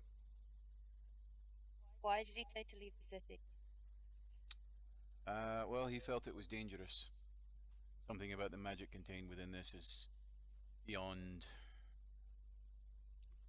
I mean, I don't even know how to describe it. Just beyond what he was used to, knew about. I don't even know. You know, when a wizard says, take this and run, you do as you're told. Well, this is apparently what I've been searching for. So thank you. You're welcome. That's what I mean. It doesn't matter where I go. It's just, you know, it's like it's fate, which I fucking hate. I was told there'd be, I don't know, something else. It makes no sense. And now I can't even take it back because Sun might be in trouble.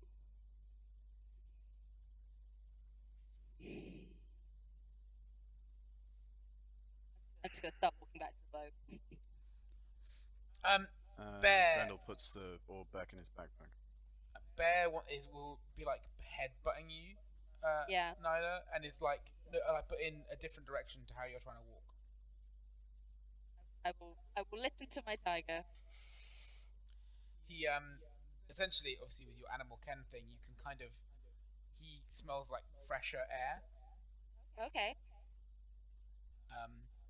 He wants to go deeper into the forest. I'd be like, there we. Fine. Okay. Fine. And I just start walking that way.